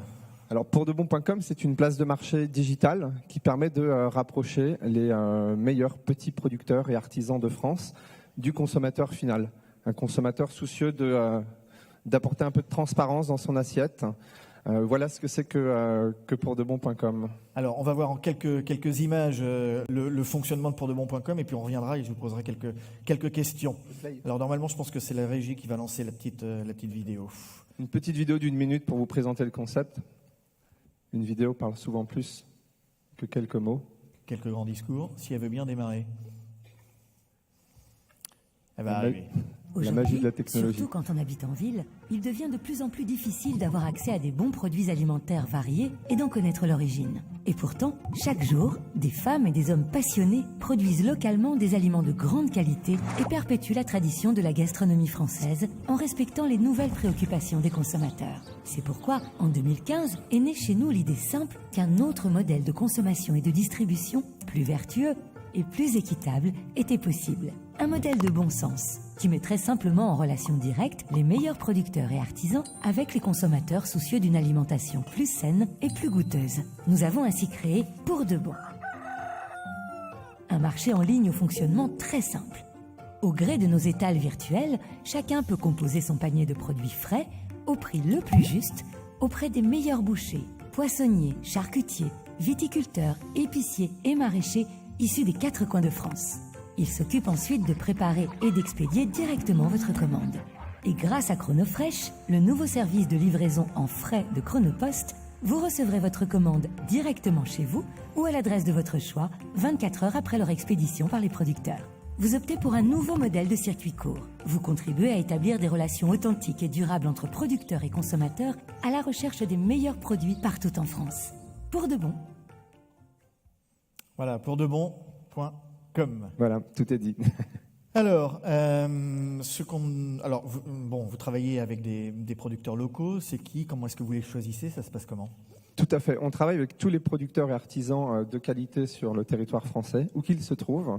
Alors, on a forcément un filtre qualitatif de sélection de nos producteurs qui va reposer essentiellement sur les critères officiels de qualité, mais également sur l'histoire qu'ils ont à raconter, leur savoir-faire et toute l'authenticité qu'ils sont capables de mettre derrière leurs produits. Donc on va regarder tout ce qui touche donc à la labellisation INAO, les AOP, les AOC, IGP, les producteurs qui sont en bio également, mais pas que. Ensuite, on va aussi s'adosser en fait aux recommandations de chefs.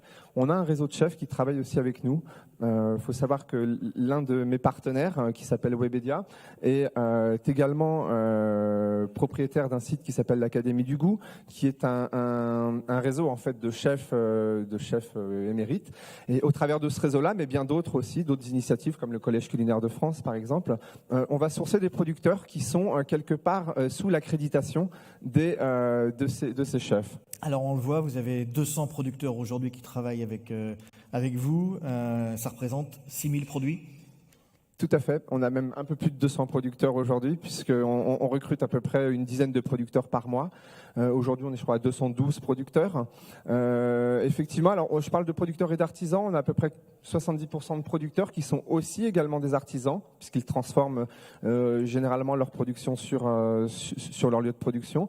Et on a aussi quelques artisans, dont des MOF, et voilà. Donc, peut-être 2 mots sur ce qu'on apporte en fait à ces producteurs. Ce qu'on apporte en fait à ces producteurs, c'est notre connaissance du digital. Personnellement, ça fait 20 ans que je fais du digital. J'ai construit des marketplaces auparavant. L'idée, c'est avant tout de leur apporter en fait un outil clé en main qui va leur permettre d'une part de commercialiser leurs produits en toute simplicité sur ce canal qui est le digital, pour lequel en fait ils n'ont pas forcément tout le savoir. On va donc leur proposer une interface qui va leur permettre de mettre en ligne leurs produits. On va également aller plus loin dans la démarche de valorisation de leurs produits en leur fournissant les services d'un photographe et d'un vidéaste pour les raconter au mieux l'histoire qu'ils ont à raconter à nos consommateurs. Alors c'est assez révolutionnaire. Comment est-ce qu'ils sont réceptifs? Parce qu'on est assez loin du modèle classique. Tout à fait. Alors là, je dirais que la dernière carte, mon joker, en fait, c'est toute la prestation logistique. C'est ce qui va faire la différence aussi par rapport aux initiatives qu'on peut trouver jusqu'aujourd'hui, parce que c'est bien beau de créer une vitrine sur Internet et de mettre ses produits en vente. Faut-il encore qu'on leur trouve des acheteurs, mais surtout qu'on soit en mesure de préparer les commandes et de pouvoir les expédier correctement. Et en ça, en fait, j'ai un partenaire, Chronopost Food, qui nous accompagne aussi capitalistiquement parlant et qui est en mesure en fait d'apporter toute cette prestation logistique au producteur, qui n'a donc plus du tout à se soucier de contractualiser avec le logisticien. La responsabilité de Pour de Bon, c'est de lui envoyer le livreur en temps et en heure et d'acheminer dans la plus grande qualité possible son colis jusqu'au destinataire, donc le consommateur final. Tout ça en moins de 24 heures et dans le respect de la chaîne du froid. C'est quoi le modèle économique en 2 mots de Pour de Bon? Le modèle économique est très simple. On perçoit en fait 25% de commission sur les transactions réalisées sur le site. Donc c'est vraiment un modèle totalement vertueux, win-win. Si le producteur s'enrichit, c'est que nous nous enrichissons. Donc le modèle inclut dans ces 25% toute la prestation logistique, la valorisation des produits mis en ligne, leur diffusion sur tous nos canaux de communication, puisqu'on va effectivement réaliser nombre de contenus autour de ces produits. On va les mettre en musique, notamment avec des chefs, avec qui on va filmer des recettes, on va organiser des rencontres. Et tous ces produits, tous ces contenus que nous allons produire, nous allons ensuite les diffuser sur les réseaux sociaux, etc., etc. Finalement, vous vendez un peu plus que du produit agricole. Vous vendez du storytelling autour et tout à fait. C'est aussi ça notre force, c'est de raconter au mieux les belles histoires que tous nos producteurs et artisans ont à raconter. Une dernière question, comment est-ce que réagissent les consommateurs? Ça, c'est ma première question. Puis la deuxième, c'est quelle vision vous avez, vous, de la commercialisation digitale de produits agricoles? Est-ce que selon vous, ça va continuer à se développer et c'est un phénomène inéluctable? Alors, comment se comportent les consommateurs? Forcément très bien, ils sont hyper réceptifs au fait qu'on soit en mesure de recréer ce lien. Je pourrais vous en parler pendant des heures, mais on a de très belles relations qui sont créées entre des producteurs et des consommateurs. Une relation épistolaire qui se crée aussi, puisque le consommateur peut communiquer, échanger des messages avec le producteur. Donc on a très très belles histoires. Et je tiens à le préciser, on a une typologie de clients qui est, j'en suis sûr, loin de ce que beaucoup d'entre vous pourraient être à même d'imaginer. C'est pas le bobo. Exactement, c'est pas du tout le bobo parisien qui cherche. Il doit y en avoir quand même quelques-uns. Il y en a, mais alors franchement, ils sont à la marge. Non, moi je dirais que le persona type chez nous, c'est Maurice et Marguerite Durand, qui habitent plutôt en province, qui font partie de cette silver economy, qui ont parfois pas tous les bons produits à côté de chez eux, parce que quand on est bobo parisien, on a souvent les 3-4 épiceries qui vont bien dans sa rue parisienne. Je dirais que Maurice et Marguerite n'ont pas forcément tout ça à côté de chez eux. Alors certes, ils peuvent avoir des producteurs de viande ou des producteurs de fromage à proximité, mais ils vont pas avoir un ostréiculteur, ils vont pas avoir un producteur de foie gras ou du vin, tous ces autres produits qui font aussi la richesse de nos terroirs.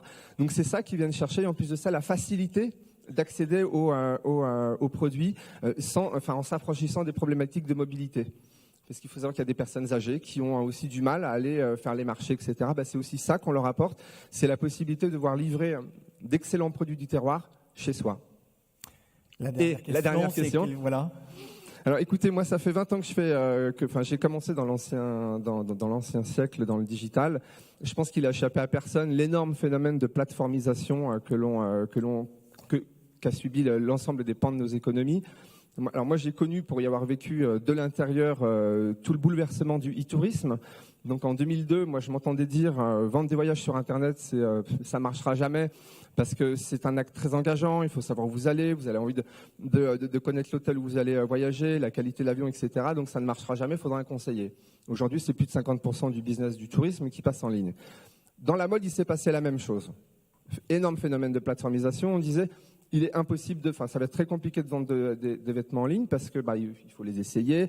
Si ça ne nous va pas, qu'est-ce qu'on en fait, etc. Aujourd'hui, il y a eu des réponses à tout ça, par la logistique en l'occurrence. Tous les secteurs du service ont été disruptés aussi. Vous connaissez Airbnb, Uber, etc. Et je les passe tous.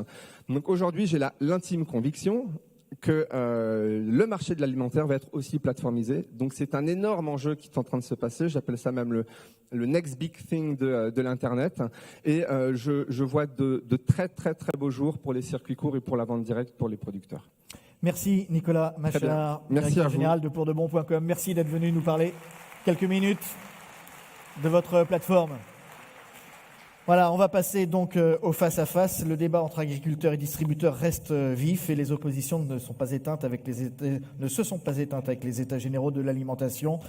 Peut-il y avoir un dialogue constructif? Peut-on concilier les intérêts quelquefois antagonistes? C'est ce que l'on va voir avec donc Christiane Lambert, la présidente de la FNSEA. Madame Lambert, merci de nous rejoindre sur scène et bienvenue. Pierre-René Tchoucriel, directeur produit Auchan Retail France. Bienvenue monsieur. Vous êtes également membre fondateur de Ferme France.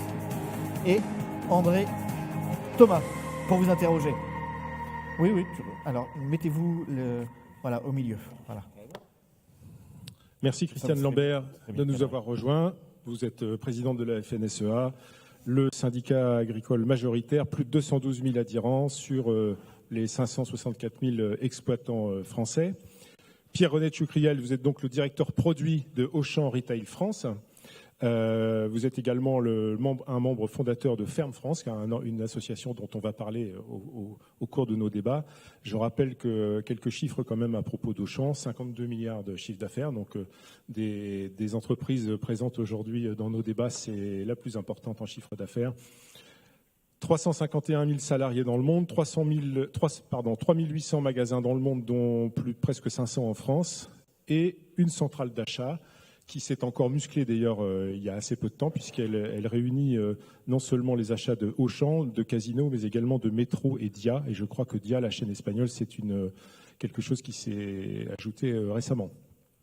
Alors, je vous propose tout d'abord qu'on situe un petit peu les enjeux dans cette relation qui a en général été présentée comme assez antagoniste entre producteurs et distributeurs. En rappelant, si vous voulez bien, les uns et les autres, ce que représente respectivement le secteur de l'autre pour soi-même. C'est-à-dire quelle est la part de la production agricole française qui est commercialisée dans la grande distribution française, en produits frais mais aussi en produits transformés, bien sûr, et ce que représente la grande distribution, les produits agricoles d'origine française pour les distributeurs. Qui veut commencer? Honneur aux dames. D'accord. Le distributeur, c'est lui qui sait qu'est-ce qu'il achète. On va d'abord écouter ce qu'il achète. D'accord. Très bien. Donc, effectivement, la production française représente la plus grande part. On va parler d'abord des produits bruts de ce qu'on achète. Alors, c'est forcément différent par filière. C'est quasiment 100% du bœuf. C'est 100% du porc de boucherie, c'est 90% de la volaille, c'est les 2/3 des fruits et légumes. Aujourd'hui, je parle pour Auchan, d'une façon générale. Sur l'aspect, sur les produits transformés, donc aujourd'hui, alors là on le mesure par le côté français ou pas français des industriels avec qui on travaille également. Par exemple, sur nos marques de distributeurs, 80% des industriels avec qui on travaille et donc à qui on confie des marchés, et on espère évidemment qu'ils font travailler l'agriculture française, donc fabriquent nos produits à nos marques. Donc là aussi, c'est variable selon les filières, c'est 100% lait de consommation, par exemple. On développe les tomates également, tout ce qui est coulis de tomates, ketchup, etc., à base de tomates françaises. Et d'une façon générale, pour les produits transformés, là je vais parler des marques, nous accordons, et nous sommes pour ça le premier distributeur, 1/3 de nos linéaires aux PME françaises. Et ça représente à peu près 25% de notre chiffre d'affaires, donc on est premier sur ces deux critères. Et pour finir, en termes de développement, évidemment, la production française mais aussi régionales, mais aussi locales, représentent de très grandes pistes de développement pour nous. On organise dans l'année 5 salons régionaux. Donc en tournant, ça fait 10 tous les 2 ans. Donc justement pour acheter de plus en plus de produits français et locaux. On vient de nommer d'ailleurs 10 chefs de produits régionaux pour justement développer cette part. On travaille très bien avec les labels régionaux de type Produits en Bretagne ou Gourmandie ou Saveurs en Or par exemple. Voilà, donc on y reviendra peut-être tout à l'heure également. Donc c'est un énorme enjeu pour nous. Christiane Lambert, du point de vue des producteurs français, la grande distribution, c'est le passage obligé pour une part significative de vos productions. Comment est-ce que vous la chiffrez précisément ? Les consommateurs fréquentent majoritairement les grandes surfaces pour leurs achats alimentaires. Il suffit de voir les parkings de supermarchés le vendredi après-midi ou le samedi. C'est the place to be, c'est devenu un lieu social même si il y a tendanciellement des évolutions pour acheter autrement. La plateforme en est l'illustration et les magasins de producteurs également. C'est la première année, l'année dernière, qu'il y a une légère baisse de l'achat en grande surface, mais on est quand même encore à 80% de l'alimentation achetée en grande surface, donc c'est l'acteur dominant. Et c'est pour cette raison que nous devons avoir des relations avec les distributeurs, même si elles sont complexes, et c'est un secret pour personne. Parce que, comme l'a dit ce matin M. Couillot, c'est une négociation permanente. Il n'y a pas d'un côté les gentils ou les méchants, mais on constate que quand quelques centimes font la différence, évidemment, ça joue beaucoup. Ce que je vois quand même, pour nuancer un petit peu les chiffres de monsieur, c'est que depuis 2000, l'importation de volaille a triplé. Elle est bien quelque part, cette volaille. C'est-à-dire c'était 600 000 tonnes en 2000, c'est aujourd'hui 1,9 million de tonnes. Une des rares productions qui augmente en consommation, c'est la viande de volaille. Mais la consommation de volaille française est égale, c'est-à-dire qu'on consommait 1,4 million de viande de volaille en 2000 et aujourd'hui on en consomme 1,1. C'est-à-dire que l'augmentation de la consommation de volaille se fait par l'importation. Pourquoi ? Pas cher. Pour tomber à 1,40 € comme l'a dit tout à l'heure la personne de la restauration à domicile, c'est du pas cher qui est importé. Donc effectivement, quand on interroge les distributeurs, il y a toujours des chiffres et la façon de présenter les choses permet de le faire. Mais cette réalité-là, elle est avérée. C'est source FranceAgriMer. J'ai les mêmes données pour la production porcine, où on voit que la production porcine a augmenté de 37% en Espagne et de 46% depuis 2000, alors qu'en France, elle a baissé de 6%. Donc la balance commerciale agricole se dégrade. Et puis si je vous dis les fruits et légumes, ça va vous faire frémir, puisque les fruits et légumes, c'est 50% d'augmentation pour les légumes, 67% d'importation pour les fruits. Ça, c'est les chiffres FranceAgriMer ou source statistique ministère de l'Agriculture. Pourquoi ? Parce que nous avons un problème de compétitivité dans notre pays, et notamment sur l'aspect coût de la main-d'œuvre et coût du travail. Donc, dans les exploitations porcines, le travail il est davantage à l'aval dans les abattoirs et la transformation. Dans les exploitations de maraîchage et de fruits, le coût de la main-d'œuvre il est dans les fermes proprement dites. Mais statistiquement, les exploitations qui disparaissent le plus sont les exploitations employeuses de main-d'œuvre. Orties, pépis, maraîchage, fruits. D'où notre bataille pour garder les exonérations de cotisations sociales qui existent aujourd'hui, mais que le gouvernement veut raboter dans un souci d'économie. Ça serait catastrophique parce qu'on aggraverait encore. Donc je pense qu'il y a aujourd'hui, par contre, une prise de conscience des Français, mais la prise de conscience énoncée ne se traduit pas encore suffisamment dans les actes d'achat pour que les agriculteurs retrouvent confiance et se disent « oui, c'est vrai, on peut faire cette montée en gamme parce que les consommateurs seront au rendez-vous ». Ils n'y sont pas suffisamment aujourd'hui. Alors, je précise simplement que je parlais des chiffres d'Auchan. Et si on revient sur la volaille, effectivement, 90% de notre volaille est française. 80% de la volaille achetée en RHF est importée. D'où d'ailleurs ce dont on parlait tout à l'heure à la table ronde précédente sur le coût effectivement des repas dans la restauration collective. La loi alimentation, dont le vrai intitulé est « Pour l'équilibre des relations commerciales dans l'agriculture et l'agroalimentaire », eh bien c'est bien notre sujet. Elle a pris du retard. Est-ce que vous pensez possible qu'elle s'applique pour les prochaines négociations commerciales ? Ça paraît un peu hypothétique, étant donné qu'il faut quand même des décrets d'application, des ordonnances. Oui, je vous ai vu très sceptique ce matin et en même temps, vous êtes allé vous renseigner auprès du cabinet pour avoir les vraies dates. Donc les vraies dates, c'est effectivement qu'elle sera débattue à l'Assemblée nationale le 12, au Sénat le 25, et tout sera clos le 2 octobre. Ce qui veut dire que comme les 2 ordonnances pour SRP et promo, seuil de revente à perte et encadrement des promotions, sont déjà préécrits et préparés, si le gouvernement veut aller vite, il peut aller vite et tout peut être bouclé au 15 octobre. La FNSEA pousse pour ça. Parce que entre le moment où les états généraux de l'alimentation ont été lancés, le 20 juillet de l'année dernière, le premier distributeur captait 21% des volumes. C'est-à-dire que c'était numéro 1 Leclerc, 21%. Aujourd'hui, c'est le regroupement Carrefour Système U qui représente 34%. Donc sur un an, pendant les EGA, il y a eu concentration des acheteurs, ce qui nous inquiète beaucoup. Voilà pourquoi nous avons demandé aussi à ce que l'autorité de la concurrence, au lieu d'être aussi pointilleuse pour regarder ce que font les producteurs quand ils essayent de travailler ensemble pour tirer les prix vers le haut, soit beaucoup plus vigilante sur cette concentration, ces trusts qui s'opèrent aujourd'hui.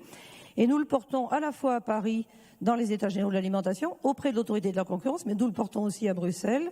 Et Michel Dantin, je l'ai croisé dans les couloirs tout à l'heure, a beaucoup œuvré pour ça, puisque une directive européenne est en préparation depuis le 12 avril pour justement lutter contre les pratiques commerciales déloyales. C'est le pendant de ce que nous portons. Donc j'entends souvent des gens dire on fait ça au niveau français, mais que faisons-nous au niveau européen?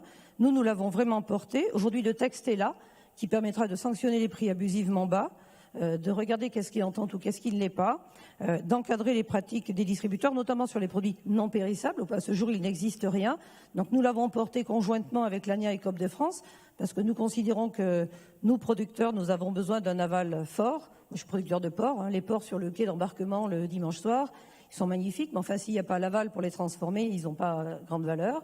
Donc nos sorts sont liés, et c'est aussi pour ça que nous portons la défense dans les états généraux de l'alimentation d'une possibilité de renégociation des prix à la hausse. Alors pour revenir sur les EGA français proprement dit, on est parti d'un constat terrible, destruction de valeur.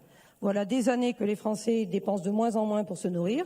Peut-on vouloir une alimentation toujours plus saine, sécurisée, diversifiée et moins chère? Ça colle pas. Les produits bio sont payés plus cher, les produits à démarche qualité ou sous signe officiel de qualité ont des prix meilleurs et tant mieux et c'est normal, ils doivent tirer vers le haut. Mais plus vert, c'est plus cher.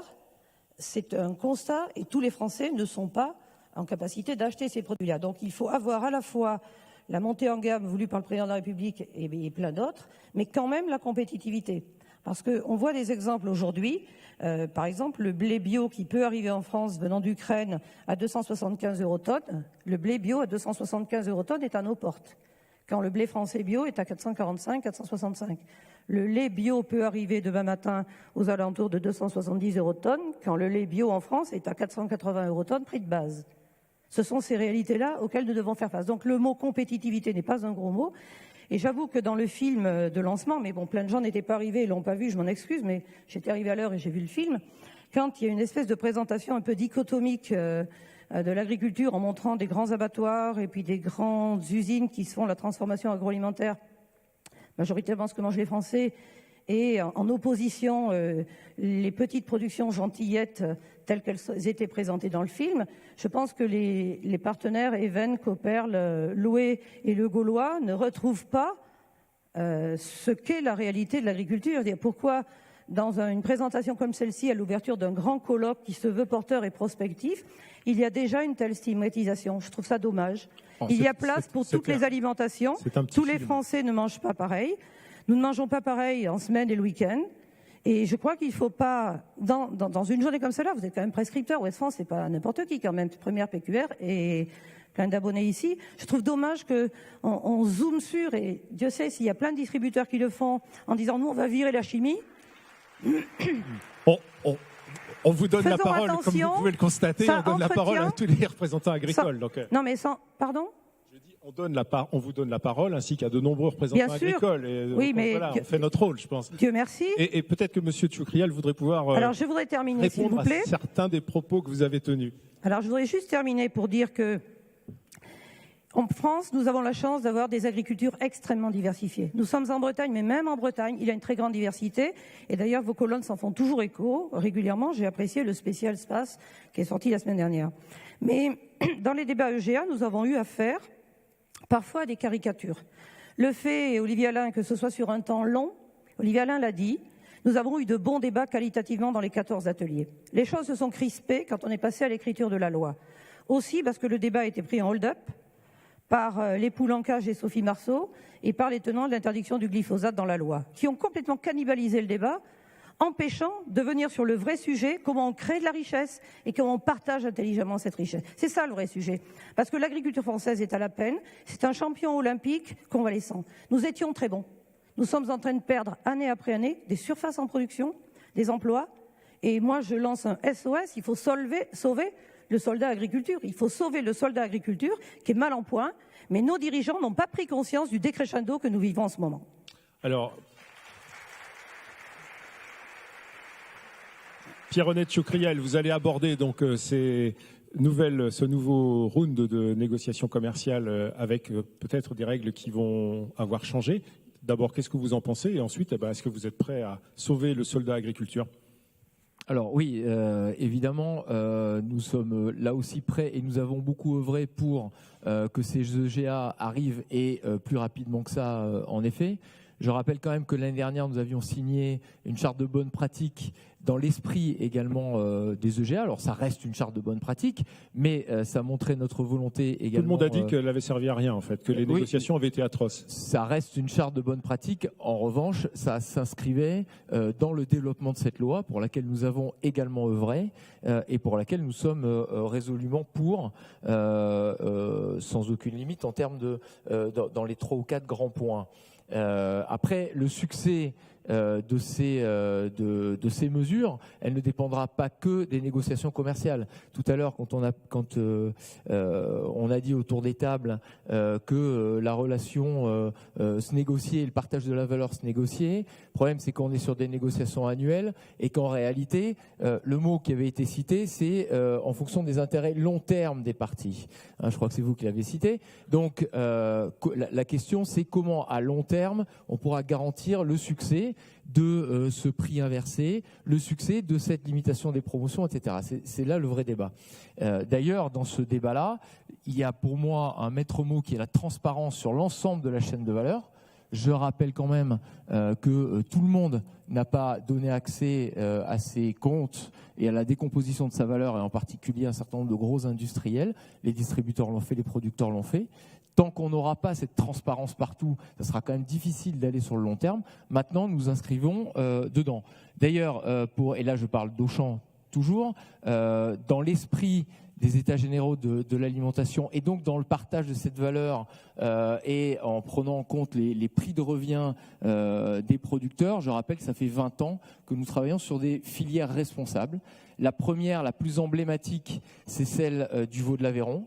Donc ces filières responsables, c'est quoi? Elles sont assises sur 4 piliers, qui sont 4 piliers du RSE, on va dire. Un pilier de qualité produit, un pilier environnemental, un pilier social pour garantir la juste rémunération des éleveurs et des employés, et un pilier économique, là aussi, donc avec un engagement sur des volumes. Donc on a aujourd'hui 76 filières de ce genre-là. C'est intéressant, le Vaud de l'Aveyron est intéressant parce que vous parliez du bio tout à l'heure. Excusez-moi, mais vu d'ici, le Vaud de l'Aveyron, ça paraît totalement confidentiel. Est-ce que c'est sympa 50... sans doute, mais ça représente quel volume? C'est 50% du veau qu'on achète. D'accord, c'est moins. Et c'est 50% du veau qu'on achète chez Auchan, donc c'est quand même considérable. Et c'est évidemment pas le moins cher. Voilà, donc comme on est capable de développer, pourquoi on le fait? Parce qu'on est convaincu également qu'une assise et une agriculture forte va évidemment, c'est important sur un plan social, c'est aussi important sur le plan de la qualité de l'alimentation et de la santé des Français. Alors sur ce genre de produit par exemple, ce sont des contrats que vous passez à quel terme? Parce que je discutais ce matin avec monsieur Lebars donc de la coopérative, j'ai oublié, d'Ausy, pardon, qui me disait la notion de contractualisation, c'est vraiment ça la solution. C'est comme ça qu'on arrive à indexer des coûts, etc. Et c'est ce qui permet finalement d'éviter des heurts, mais ça suppose de le faire dans la durée, pas à l'année, mais sur plus longtemps. Est-ce que c'est quelque chose que vous pratiquez chez Auchan? Là, moi, je vous parle de CDI. Ce sont des CDI. D'accord ? Donc en fait, on se met d'accord sur une manière d'apprécier le prix en fonction des évolutions de matière, mais la négociation, elle se fait une fois et il y a une rediscussion simplement pour l'application du mécanisme qu'on a trouvé au tout départ. Voilà, donc la première a été le Vaux de l'Aveyron, ça fait 20 ans, et toutes les autres suivent, et il n'y en a pas qui se sont arrêtés. Christiane Lambert, est-ce que la détermination des indicateurs, le calcul du prix de revient, la construction du prix de vente, etc., c'est quelque chose qui avance comme il faut? Parce qu'on entend des échos très divers, et c'est sans doute différent d'ailleurs d'une filière à l'autre. Dans cette loi, il y a plusieurs outils dans la caisse à outils. Il y a la revalorisation du seuil de revente à perte, parce que vendre le Nutella à 0% de marge et se rattraper sur les produits de Dossi à 40% de marge, c'est pénalisant pour les PME françaises. Il y a l'encadrement des promotions. Et même s'il y a des sceptiques, je note quand même que dans les publicités de l'ex-premier distributeur, c'est plus un acheté, un gratuit, c'est 2 achetés, 1 gratuit. Donc ça commence à changer. Là aussi, dans la tête, ça a changé, puis ça change dans les pratiques. La clause de renégociation plus efficace. Des propositions de contractualisation, je vais y revenir et je partage sur le fait que c'est un CDI aussi pour les agriculteurs. Et il y a cette question compliquée des indicateurs, références de coûts de production. Nous souhaitons, nous, producteurs, que ces indicateurs soient déterminés dans les interprofessions. Nous sommes en France avec des coûts de production premium, chacun le sait, que ce soit sur les normes sanitaires, sociales, environnementales, de bâtiments, de tout ce que l'on veut, nous sommes premium. Et donc, quand on voit, en période de crise grave, des prix tirés vers le bas sans tenir compte du tout, sans aucune référence à coût de production, ça ne marche pas. Et la façon de le faire, c'est pas dire « je veux », c'est dire, dans les contrats qui vont être construits, ayons une référence à des coûts de production pivots, ça ne couvrira pas les coûts de production de tous les producteurs. Et j'entends que certains disent que les coûts de production sont extrêmement éclatés. En lait, ça va de 300 eurotonnes à 400 eurotonnes, prix d'équilibre, on le sait, sauf qu'on peut définir un prix pivot auquel on se réfère pour 30%, 40%, 50%, 60% des volumes livrés. Et ça fait une assurance dans la durée, parce que ce qui menace beaucoup les exploitations agricoles, et on l'a vu dans les chiffres de M. Serroni, c'est la volatilité. Pour un agriculteur, c'est extrêmement fragilisant, quelle que soit la production. C'était vrai qu'auparavant, c'est vrai aujourd'hui dans toutes les productions. La volatilité peut mettre en péril, si c'est 2 années de suite négatifs, une exploitation agricole. Donc, la construction des contrats a besoin d'avoir des références, indicateurs de production définis dans les interpros. Et c'est là qu'on n'est pas d'accord avec le plus haut niveau de l'État, dirons-nous, puisque c'est là-haut que ça se décide, il faut se dire les choses. C'est pas revenir à l'économie administrée en disant le coût de production, c'est ça, donc vous devez payer ça. Non. Le constat, c'est que dans les interprofessions, où il y a tous les acteurs et où les choix doivent être faits à l'unanimité, en lait et en viande, fin juin et début juillet, c'est la FCD, Fédération Commerce et Distribution, donc le syndicat des distributeurs, qui a bloqué, qui a refusé de se mettre d'accord. Il n'y a pas d'accord en interprofession sur les indicateurs de coût de production. Que se passe-t-il ?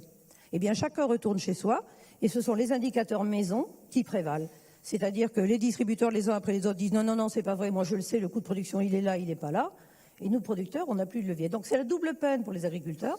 Nous avons essayé de l'expliquer au plus haut niveau de l'État. Nous n'y sommes pas parvenus. C'est un point de désaccord fort. Mais quand en plus, ces indicateurs doivent servir aussi pour un autre dispositif qui s'appelle la lutte contre les prix abusivement bas, que vous avez cité d'ailleurs dans vos questions. Pour lutter contre les prix abusivement bas, comment on va les définir? Si ce n'est en partant d'une part de niveau moyen de marché et puis de coûts de production franco-français. Donc quand il y a en France autant de débouchés internes, et j'ai en tête ce qu'a dit M. Couillot, on n'est pas à côté de l'économie, on est dans l'économie. Oui, c'est vrai que le débouché principal, c'est le débouché français.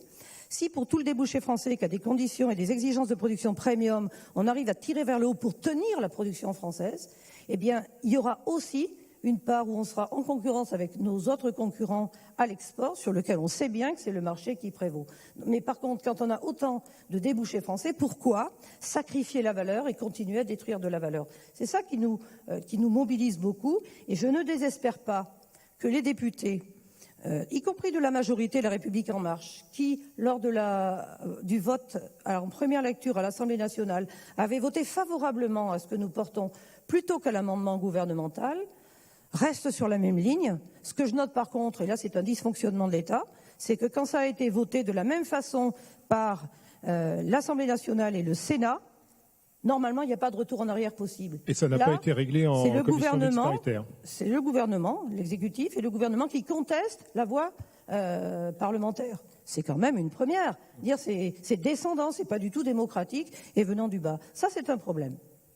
On va suivre ça de très près. Les débats reprennent. Pierre-René Tchoucriel, qu'est-ce que vous souhaitez ajouter à ce que vient de dire Christiane Lambert? Est-ce que vous allez faire la leçon à votre syndicat, la FCD, pour dire, écoutez, maintenant il faut jouer dans les interprofessions, il faut jouer le jeu comme on prétend le faire? Parce que c'est vrai que c'est le point, à un moment donné, c'est devenu le point, le petit caillou dans les engrenages, cette histoire de construction des indicateurs économiques. Oui, alors d'abord sur le mécanisme que décrit Christiane Lambert, moi c'est un mécanisme d'ailleurs de fixation des prix qui est très proche de celui que nous utilisons dans les filières en termes de mécanique en tant que telle.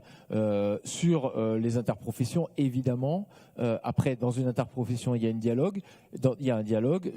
Dans certaines interprofessions, on n'a pas le droit d'aller non plus. Donc c'est évidemment un dialogue sur l'interprofession, j'ai absolument aucun souci là-dessus. Il y a un sujet peut-être qui a été évoqué tout à l'heure, c'est le droit de la concurrence. On a en France l'autorité de la concurrence la plus tatillonne et la plus draconienne d'Europe et donc du monde. Par contre, quelque chose s'est passé qui a été assez peu cité, c'est la mini-réforme qui est intervenue l'année dernière le 17 octobre, c'est-à-dire le règlement Omnibus. Alors c'est un nom un peu pompeux, Omnibus, c'était un ensemble de dispositifs, mais quand même c'est une première. C'est la première fois qu'à Bruxelles, à la fois la Commission et le Parlement disent on ne peut pas rester avec une autorité de la concurrence qui impose sa loi aux autres politiques. Quand la PAC a été créée, et donc le Omnibus dit la PAC prévaut, les règles de la PAC prévalent sur le droit de la concurrence. Vous vous rendez compte ? On a bien bossé quand même, hein, et ça donne des possibilités nouvelles aux OP, aux organisations de producteurs, y compris aux organisations de producteurs non commerciales, et aussi aux interprofessions, qui vont pouvoir parler volume et prix, ce qu'ils n'avaient pas le droit, ce qu'ils et elles n'avaient pas le droit de faire auparavant. Alors, oui, c'est vrai que dans les années 60, lorsqu'il y avait 6 pays, un taux de chômage au ras des pâquerettes et une dépense alimentaire à 30%, il n'y avait pas les mêmes besoins que dans une Europe aujourd'hui à 27, avec 10% de chômeurs et 10% consacrés à l'alimentation. Et j'ajoute des frontières totalement ouvertes, avec des produits qui viennent de partout, d'Argentine et d'ailleurs, dopés aux pesticides, comme c'est écrit dans certains grands quotidiens. Et nous n'avons, pas du tout les mêmes modes de production, mais on nous impose ces produits-là. Donc les agriculteurs européens sont dans une espèce de souricière où des produits viennent de partout, et M. Macron veut en importer encore plus, puisqu'il dit ouverture, prix, ouverture, planète. Il veut aussi vous aider à en exporter plus. Oui, mais enfin, nous on exporte du premium et on nous fait importer du low cost traité aux pesticides interdits chez nous. C'est pas la même chose. C'est pas du tout la même chose. Que nous exportions de la génétique, des semences, de la viande qualitative, etc., c'est attendu par les autres pays. Est-ce que les consommateurs français et européens veulent du soja OGM? Non. Est-ce que les consommateurs français veulent de la viande ou des poulets qui ne respectent pas du tout la sécurité sanitaire et alimentaire et où JBS se fait épingler 3 fois de suite pour des scandales alimentaires? La réponse est non. Et là, consommateurs et agriculteurs, nous sommes en phase.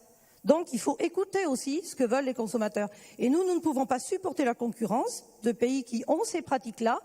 Et quand on a fait notre action le 13 juin qui s'intitulait « N'importons pas l'agriculture que nous ne voulons pas chez nous », c'est ce que nous voulions dire. Mais Omnibus, aujourd'hui, qui donne la possibilité de parler, de s'organiser dans la chaîne alimentaire, c'est nouveau. Je sais que les industriels sont inquiets, que les OP sont inquiets, parce que l'autorité de la concurrence française et la direction, la DGCCRF, n'a pas encore intégré totalement ces changements d'Omnibus. Mais franchement, quand on voit une telle destruction de l'outil de production, quand on voit les agriculteurs, et j'étais à la fête de l'élevage dans mon département, à Terre de Jim hier, nous serons au Space demain, les agriculteurs sont inquiets quant à cette volatilité permanente et ces concurrences en distorsion. L'outil de production français est en péril. C'est maintenant qu'il faut changer les règles, retrouver du prix, ne pas importer n'importe quoi, ne pas charger la barque en termes de charge et de normes. Nous, on veut bien être compétiteurs, mais avec les mêmes règles du jeu. Si on met sur le ring un poids lourd et un poids plume, moi, je vous donne pas cher de savoir qui a gagné. Donc, marché unique, règle unique, et pour le commerce international, pas de distorsion. Christiane Lambert, vous venez de Vous venez de rappeler l'importance de ce qui a été décidé dans ce règlement omnibus qui finalement rendrait aujourd'hui impossible de condamner la démarche qui avait été menée par les fameux producteurs d'endives. C'est-à-dire que finalement, une logique que certains pourraient qualifier de cartel, d'autres de solidarité entre toute la chaîne d'une production et des transformateurs puisse finalement bénéficier à l'emploi national. Pierre-René Tchoucriel, cette démarche-là, elle est potentiellement très vertueuse pour l'agriculture française, mais finalement, demain, rien ne vous empêchera de déférencer des produits français avec un très joli prix, très bien construit, etc. Et puis pour importer des produits moins chers parce que vous estimerez que le consommateur les prendra davantage. Alors c'est pas du tout. C'est pas du tout le cas et ça sera pas le cas. Deux, par rapport à ce que vous disiez, nous on voit déjà que les consommateurs sont plus enclins et de plus en plus à acheter et français et local et régional et autour de chez lui. On l'a vu depuis toute la matinée. Donc ça, je ne crois pas à ça.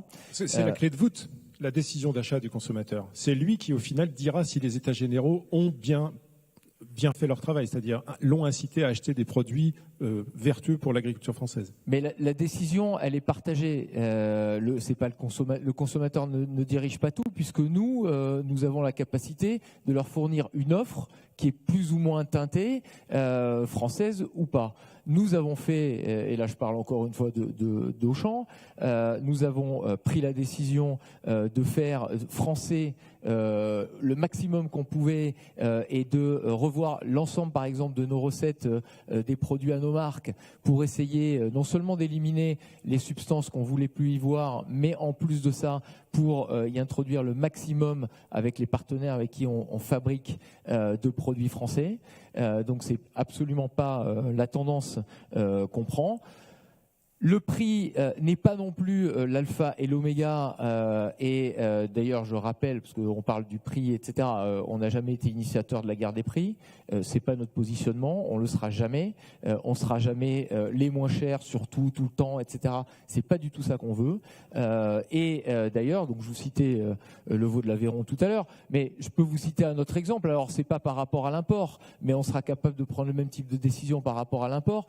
Ça fait des années sur une AOC importante du fromage qu'un grand groupe vient nous proposer des prix plus intéressants qu'une PME avec qui on travaille depuis des années. Nous n'avons jamais donné le marché à ce grand groupe parce que nous préférons travailler, nous trouvons qu'il y a une typicité de goût, également une pérennité de relation qui va vers là. Donc il y a absolument aucune espèce de raison pour laquelle, au contraire, après, la distribution sur les produits bruts, on a la main. Ensuite, on négocie avec des industriels.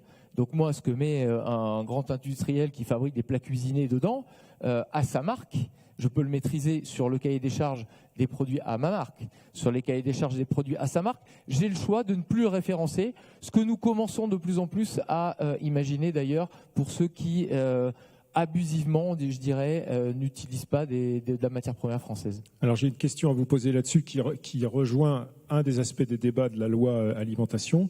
On a vu à l'Assemblée un amendement à l'initiative de La République En Marche proposer que soit étiqueté sur les produits transformés la contenance ou pas d'OGM dans l'alimentation des animaux dont les produits sont consommés, que ce soit le lait, la chair, etc. Le mode d'élevage.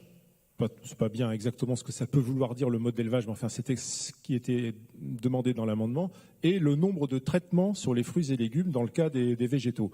Je vous pose la question à l'un puis à l'autre, est-ce que vous êtes pour ou contre cet amendement? Christiane Lambert.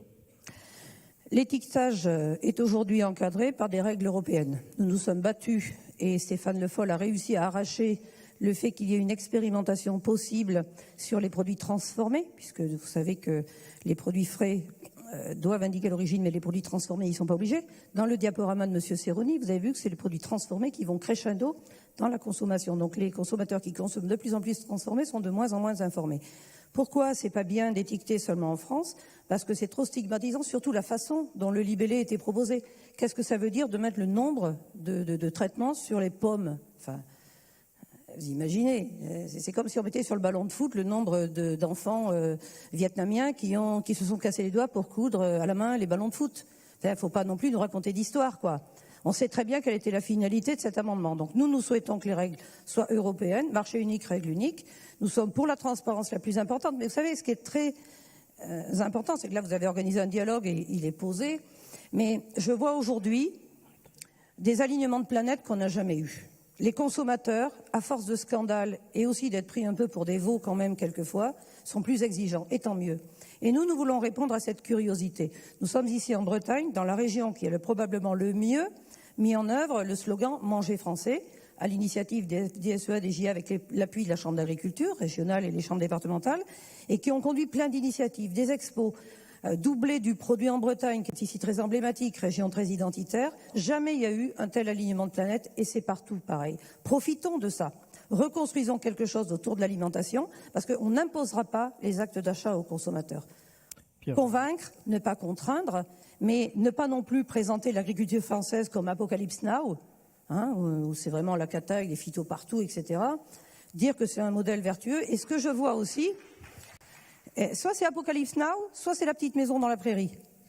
Mais entre les deux, où je suis, on a l'impression qu'il n'y a personne. Moi, je voudrais qu'on parle plus de la grande majorité des agriculteurs, l'agriculture conventionnelle, la troisième voie, qui est au boulot et qui bosse vraiment sur ces domaines. Et puis, ce qui est nouveau quand même, c'est que même le ministère de l'Agriculture a invité les distributeurs à la task force glyphosate pour essayer de trouver des solutions, en disant aussi, si demain il y a des exigences plus sur les produits, il faudra qu'il y ait un prix supplémentaire. Quand la FNSE a proposé le contrat de solution pour la protection des plantes en disant nous allons travailler pour la réduction des usages et des impacts, c'est du sérieux, c'est vraiment du sérieux, on est au boulot, on est passé à la phase déploiement, mais on dit aussi que faire tout ça, ça a un coût supplémentaire. Acheter des produits moins nocifs, ils sont plus chers. Et en plus, il faut plus de passages. Donc le NODU, le nombre de doses utilisées va augmenter, et vous pourrez titrer dans vos journaux l'année prochaine, augmentation du nombre de doses utilisées, les phytos ne baissent pas. Ben oui, parce que les produits plus efficaces sont retirés.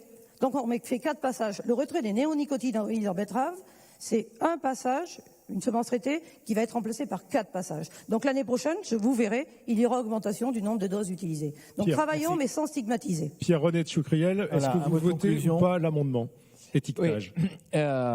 Bon, d'abord, ce qui est certain, c'est que je m'attendais à des réponses par oui ou non, mais la réussite de la parce que j'aimerais aussi parler, par exemple, de Ferme France, parce que ça vient là-dedans. Donc, la réussite de cette montée en gamme et de la qualité de l'alimentation pour les Français, et donc à travers les efforts que font les agriculteurs pour cela, ça viendra également de toute la pédagogie qu'on saura faire autour des produits. Les labels, l'étiquetage, y participent. C'est pas que par ça qu'on y arrivera, mais en tout cas, donc sur l'étiquetage, bien sûr que je suis favorable à ça. Et d'ailleurs, on s'engage nous sur une démarche très volontariste de label. Donc notamment, alors par exemple, on vient de signer une charte au mois de juillet sur Origine France Garantie, où on démarre une de nos gammes et puis plusieurs autres derrière. Origine France Garantie, c'est un label exigeant, et nous nous sommes engagés comme fondateurs de Ferme France sans nous poser trop de questions, parce que Ferme France, qui je rappelle est un référentiel qui donne une note sociétale à chacun des produits. Le fait d'être fondateur nous engage très fortement dans cette exigence. On n'aura pas nos produits seront certainement pas ceux qui ont tout le temps la meilleure note, ce qui va derrière nous pousser à aller travailler sur un plan sociétal, sur un plan environnemental, sur un plan qualitatif, sur tout ce que vous avez cité. Et c'est d'ailleurs également pour ça qu'on a été un des premiers, voire le premier, à s'engager sur le Nutri-Score également, ça c'est sur la santé, pour donner l'information aux consommateurs. Donc aujourd'hui, vous trouvez dans nos rayons des produits à notre marque qui ont une note de Nutri-Score moins bonne que celle d'une marque nationale ou d'un autre, et que nous retravaillons. Donc tout ça, c'est vertueux pour l'ensemble de la chaîne. Merci, on terminera par ces mots et on va marquer maintenant une pause. Merci Christiane Lambert, merci Pierre-René Tchoucriel, merci d'être venu sur le plateau de Terre 2018. Voilà, on fait une pause, vous êtes invité à un cocktail déjeunatoire et reprise des débats à 14h précise. Merci à vous.